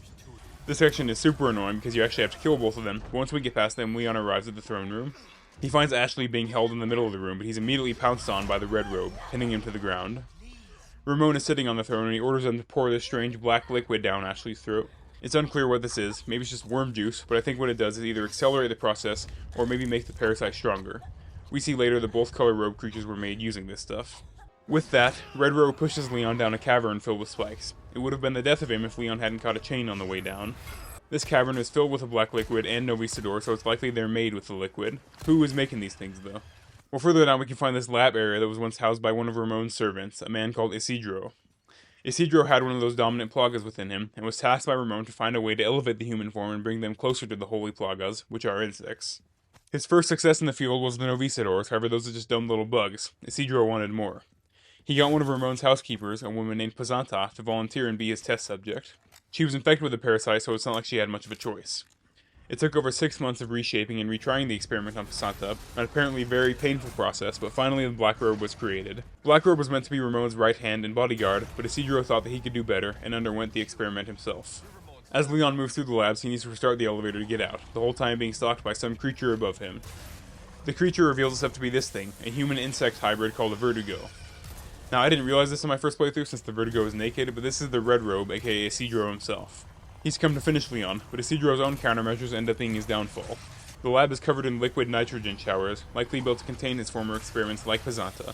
Leon can use them to freeze the Vertigo and do damage to it, eventually shattering the creature entirely. Now, you don't actually have to kill the Vertigo, but I mean, why wouldn't you? I actually had the game freeze on me after I killed it, so I had to go and do it again. But anyway, with the Red Robe Vertigo dead, Leon can get on the elevator only to receive another vision from Sadler. At first he's talking to Leon, telling him to stop fighting and embrace the gift. But then it seems he's talking to someone else, a man armed with a fancy-looking knife. When the elevator reaches its destination, there's Luis with more doses of the medicine. Luis gives it to Leon and it works pretty quickly, but as Luis tells him, it's only a temporary fix. Leon and Luis are now working together, although Leon still doesn't entirely trust Luis due to his history in Umbrella. Luis just says he's doing all this to try to make amends for what he did while in Umbrella. Anyway, the two are in these mines under the village, the very same mines where the Plagas were unearthed. And with that, it's time for a history lesson. So the religion Los Illuminados, one that worships the parasites, could have been a prehistoric one given some cave paintings, but at this point they're basically Catholic with a twist.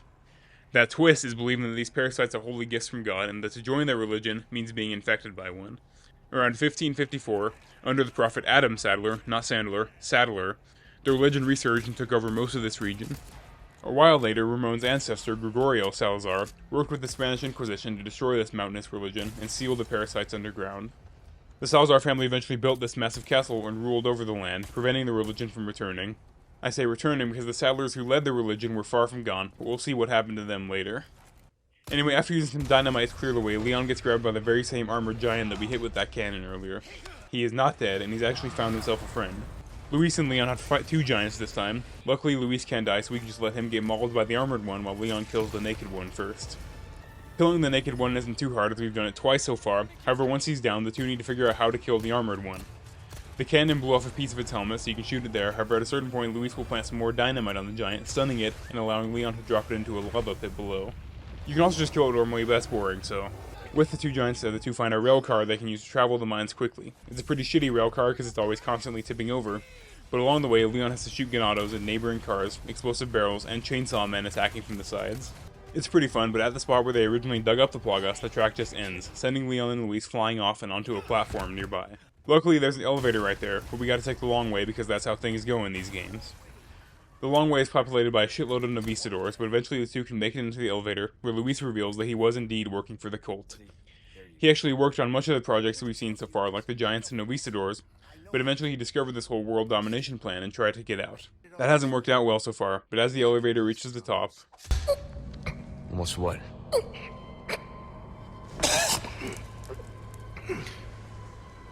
Luis!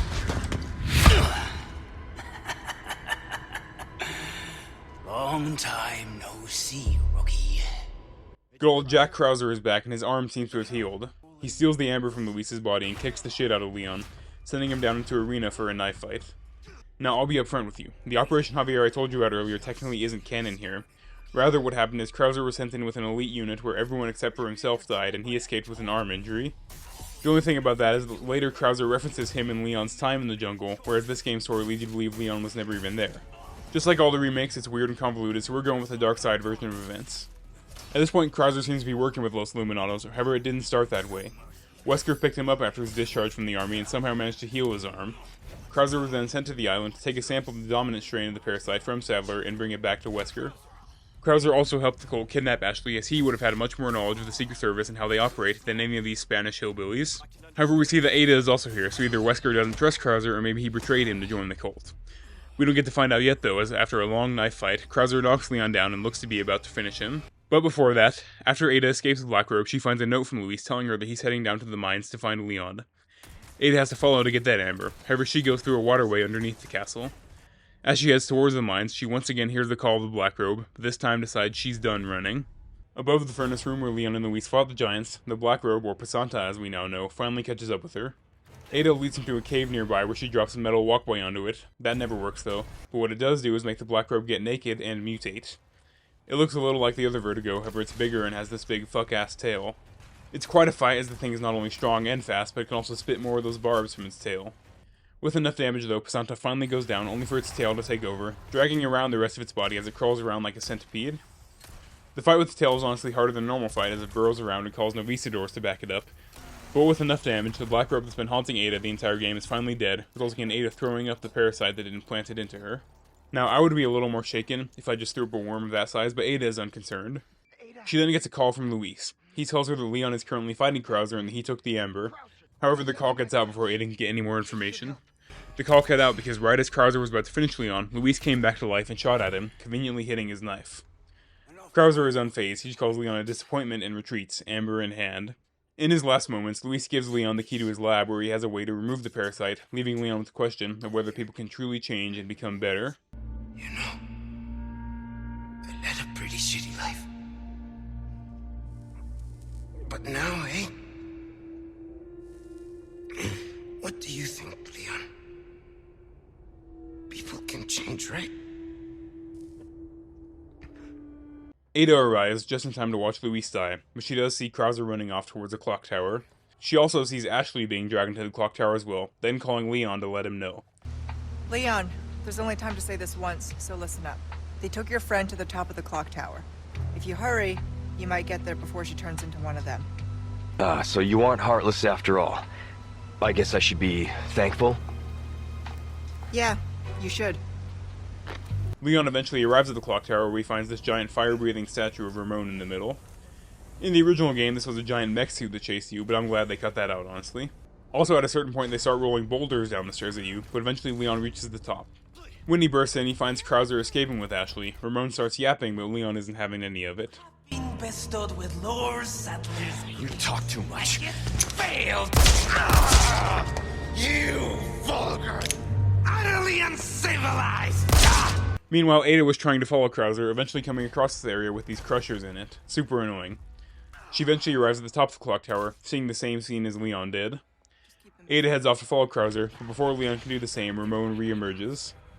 Rather than dying, Ramon merged himself with the Queen Plaga, the one that creates all the rest, in one last attempt to kill Leon. He moves around with these fleshy tendrils, shooting black liquid at Leon and occasionally one-shotting him. Ramon is very confident at first, however as Leon damages him more and more, he starts praying to Lord Sadler to save him. His prayers go unanswered as Leon finally kills the little fiend and can continue his chase for Krauser.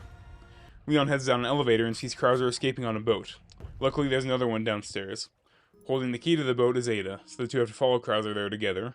Leon and Ada have a pretty awkward conversation. Raccoon City.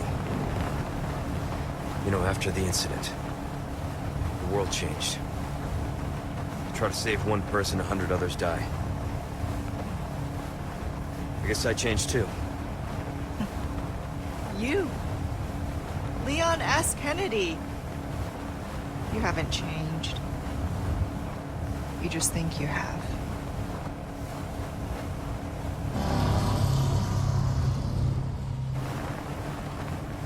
So here's my question. Have you changed, Ada? Or are you just trying to use me again? What do you think? But Ada skirts the question. So far she doesn't seem to have changed, and the only reason she's been helping Leon is because he's a great distraction for the cult. When they arrive on the island, Ada plants a listening device on Leon without him knowing and leaves him. This island that they're at is where the Sadlers and their cult ended up at after being forced out by Ramon's ancestors. As Leon climbs the island, he sees Krauser entering a complex with Ashley in hand. Leon needs to get after her, but in his way are a shitload of Ganados. But these are not villagers armed with farming tools or medieval monks. These fuckers have bulletproof vests. They still use crossbows, that's probably because the Plaga makes their mind just a little too stupid to be able to reload a gun or deal with a jam. They have plenty of sentry guns to make up for that, though. The only exception is that some have RPGs, but those are really just better crossbows, aren't they? Leon fights his way through the base, eventually entering the facility where they took Ashley. Like always, he's gonna have to go the long way around to get her though, which in this case involves getting a keycard and escalating his privileges until he can finally unlock the door to Ashley.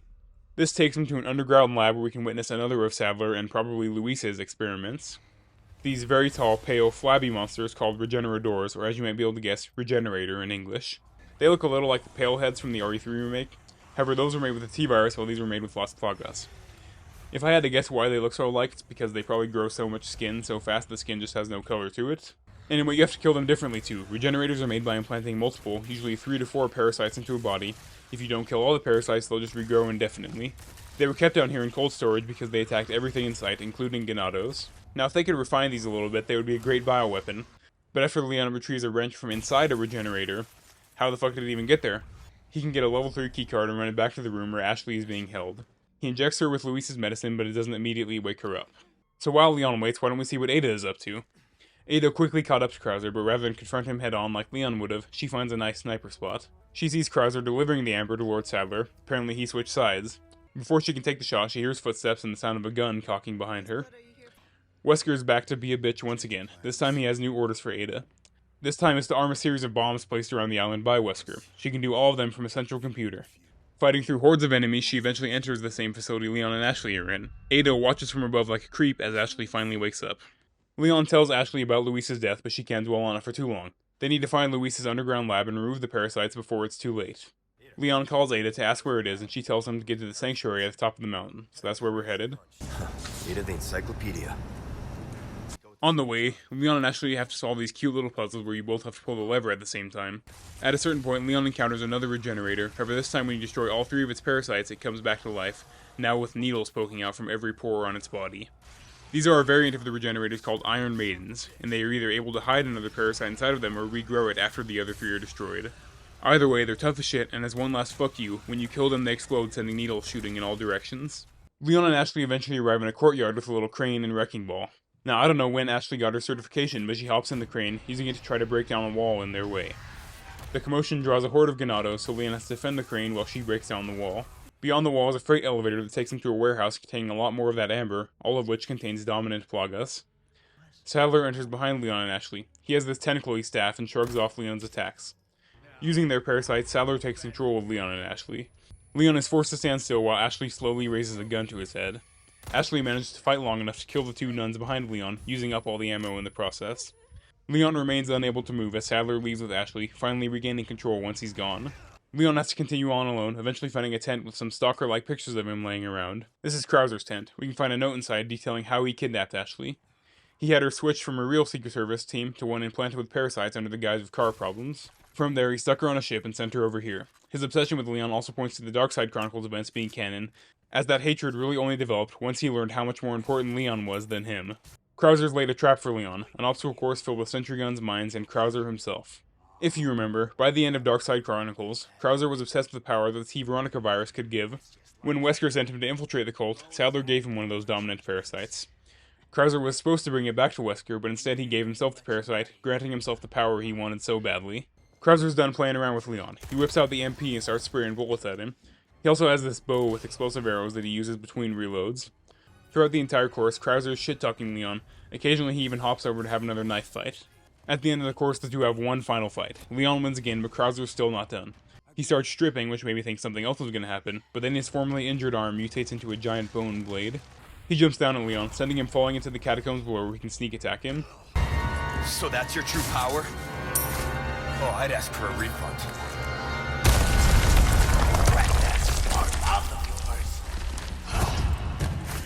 Leon has to draw Krauser into the open again, where his other arm is mutated as well. It's time for the final battle between the two former co-workers, and it's a tough one. But by the end of it, Leon reminds Krauser why you never bring a knife to a gunfight. Leon's forced to kill Krauser with his own knife, proving why the government chose him in the first place. Let's give Leon a moment as we return to Ada across the island. Ada has to fight her way past her own set of regenerators until she can take a cable car up to that central facility. The Ganados try to stop her along the way, but we all know how that's going to end for them. Ada has to fight past a stupid amount of enemies, including multiple bunkers with sentry guns inside, until finally she can get inside. This place is a bloody mess, apparently due to some kind of unkillable monster called Martesino. Ada finds the creature inside, but we don't get a good look at it yet as Ada has to run for her life. Luckily, Martesino is too big to run very fast. However, he does break down every wall and obstacle in his path to get to her. She finally outruns it, only to run into one of those laser traps they have in every spy movie. Luckily, Ada is an action movie protagonist, so she avoids it, finding the computer inside. Ada connects Wesker's laptop to her where it uploads 4 terabytes of furry porn under the... I'm just kidding, like I said earlier, it arms explosives across the island. Ada questions this, but Wesker quotes Breaking Bad when he says, "There's no room for half measures. The weak exist to serve the strong." That's a very off-putting thing to say to someone, so Ada plugs in her own USB device into the computer, sabotaging Wesker's plan. On her way out, Martesino busts through a wall, chasing Ada through the laser trap. He seems unfazed when the lasers cut through him until a final set of blue lasers cuts him into chunks. We finally get a good look at him here, and he's honestly pretty ugly.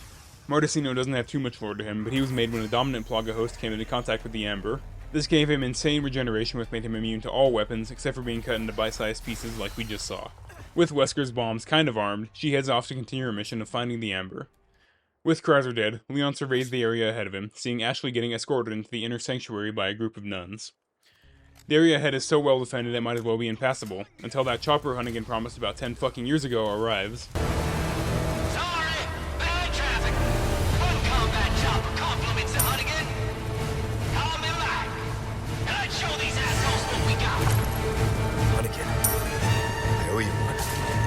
The next part is pretty fun as you fight through enemies with the help of Mike, the chopper pilot. He destroys those impassable defenses I mentioned earlier until the Ganados reveal they have an AA gun hidden on the island. Honestly, where does Sadler get the money for all this shit? Leon has to go without help until he can destroy the gun using a mounted turret above it. With the gun down, Mike destroys the last of the gate blocking Leon's way, running out of ammo in the process. Leon fights another group of enemies until arriving at an open area where Mike can pick him up. He doesn't get the chance though as the chopper starts getting swarmed by Novicidor sent by Sadler. They take the chopper down and leave Leon in his zone once again. You then have to go through this area filled with body bags that contain regenerators. Pretty spooky, but if you don't bump any bags, then none come out. Leon fights through more encampments until making his way to the inner sanctuary and finding Ashley laid out on a shrine. Before he can grab her though, Sadler reappears and freezes Leon. Using his dominant Plaga, Sadler triggers Leon's transformation into a full-on Ganado. Sadler! Yes, the time has come for this lamb to join our covenant. Oh, blessings unto him and the sweet mercy they bring. Exalt all, and let it be done. Meanwhile, after killing Martesino, Ada makes her way into the sanctuary the back way. She opens the door on a ledge above Leon and Sadler, interrupting just in time to stop Leon's transformation. Her gunshots don't do much more than distract Sadler, but they do allow Leon to escape while she hops down to face the priest. With a shit-eating grin on his face, Sadler grows more tentacles from his back and the fight begins. The best way to damage Sadler is to stab the little eye that appears in his mouth as he shrugs off most other attacks. At a certain point, I think he even starts shooting back the bullets that you shot at him, which is pretty fucking sick. There is no place for you in our paradise. But you may yet return to us, the one who has been... Finally, Ada brings down a pillar on the man, distracting him long enough to get a good shot in his mouth eye and bring him down. He takes the amber from Sadler's body, radioing Wesker to tell him the good news. Wesker says someone is on the way to pick her up, however before Ada can leave, Sadler comes back to life and grabs her from behind. Leon escapes Sadler with Ashley in hand, however he's still on the verge of transformation as he takes Ashley to Luis's lab. He can hear Sadler's voice and see him in visions the entire way, but he finally arrives at the lab, finding the surgery device inside. Being the selfless man he is, Leon puts Ashley in the machine and activates it. I'm not a doctor, but it seems to be working. A note from Luis says the machine finds the parasite and then hits it with concentrated radiation to kill it and break up the parasite. It seems pretty painful, but it does remove the parasite entirely from Ashley. Unfortunately, it's too late for Leon as he passes out on the ground, but luckily Ashley gets him in the machine just in time. Luis's note also says it doesn't work once the Plaga is fully taken over, and would have just killed the parasite and host alike. Leon is a little unsteady, but Ashley found a map that shows a way out of this place. The way is filled with Novisadors, but when they emerge into the fresh air, they find out what happened to Ada. Sadler has her strung up in a shipping yard to lure Leon out, successfully as Leon heads down an elevator, leaving Ashley up top. Leon shoots Ada down. I mean, come on man, you could have at least caught her, that looked rough, but Sadler immediately appears. He grabs Leon, but is interrupted by Ada, after which the two start spraying him with bullets. He is still unaffected by the bullets as Sadler mutates into this giant spider-scorpion creature. Ada grapples away, leaving Leon to fight the giant Sadler. Sadler's voice in this fight is super cool.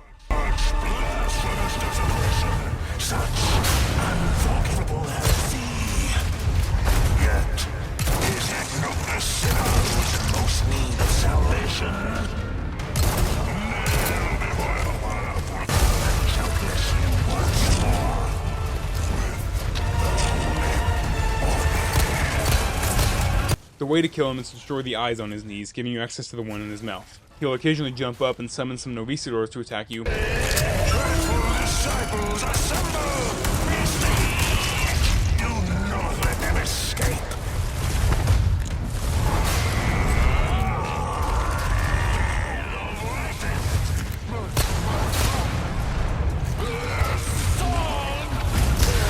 With enough damage, Leon causes Sadler to mutate even further. He grows into a giant mass of tentacles, with the actual Sadler in the middle protected by a barrier. By this point, it's clear that Sadler is beyond being killed by bullets. That's why Ada is searching the shipping yard for something bigger to use. He eventually catches sight of an RPG guarded by some Ganados. We can find a note sent to Krauser by the manufacturer that says the shells can penetrate the hulls of battleships, so I think it'll work here. As Leon is fighting the tentacle monster below, Ada comes face to face with Ashley, who tells her to quit lollygagging and get that RPG. Finally she does and tosses it down to Leon. It surprisingly doesn't vaporize Sadler, but it does make him vulnerable enough for Leon to stab him with his own staff, killing Osmond once and for all. With Sadler dead, Ada grabs the amber, boarding a helicopter Wesker sent for her. She offers Leon to come with, but of course he refuses. As the helicopter leaves, Ada tosses Leon a key to a jet ski, and the two part ways once again. Those bombs Ada arms start going off across the island, but as Leon and Ashley rush to the jet ski, they find all the Ganados convulsing on the ground. Without Sadler and his dominant parasite, it seems like the Plagas inside the regular Ganados are all dying at once. Leon and Ashley finally board the jet ski, escaping as the island literally falls apart around them, but eventually they reach the open ocean. Mission accomplished. The President's daughter has been retrieved, and hopefully Hunnigan is a little faster with the chopper this time. Condor 1? Roost to Condor 1, do you read me? Come in! I said come in! Is this thing even on? Leon! Leon, are you and Ashley alright? Where are you? Come on! After the helicopter containing Ada and the amber takes off, she radios Wesker to let him know it's on the way. She also asks Wesker his plan with it. What are you planning to do with this? I do not pay you to ask questions. All you need to know is a new dawn is breaking. 100 will give their lives so that just one may live. I am expediting that change. So, we're talking millions of casualties. Billions. Billions of casualties doesn't sound good to Ada, so she holds the pilot at gunpoint and makes him change course. We don't yet know where she went, however we cut to Wesker on a whole-ass battleship. Ada's sabotage made the explosives fail to detonate all the way, leaving most of the island intact. Wesker decides to let her get away rather than blowing up the chopper, Oh, Ada. revealing that he managed to recover Krauser's body and thus the dominant Flaga. That's not good, but we'll have to wait and see what Wesker's planning, as that's the end of Resident Evil 4. Thank you all so much for watching. This video took me a stupid long time to make. I mean, the stamp script was 42 pages in total. I am so much.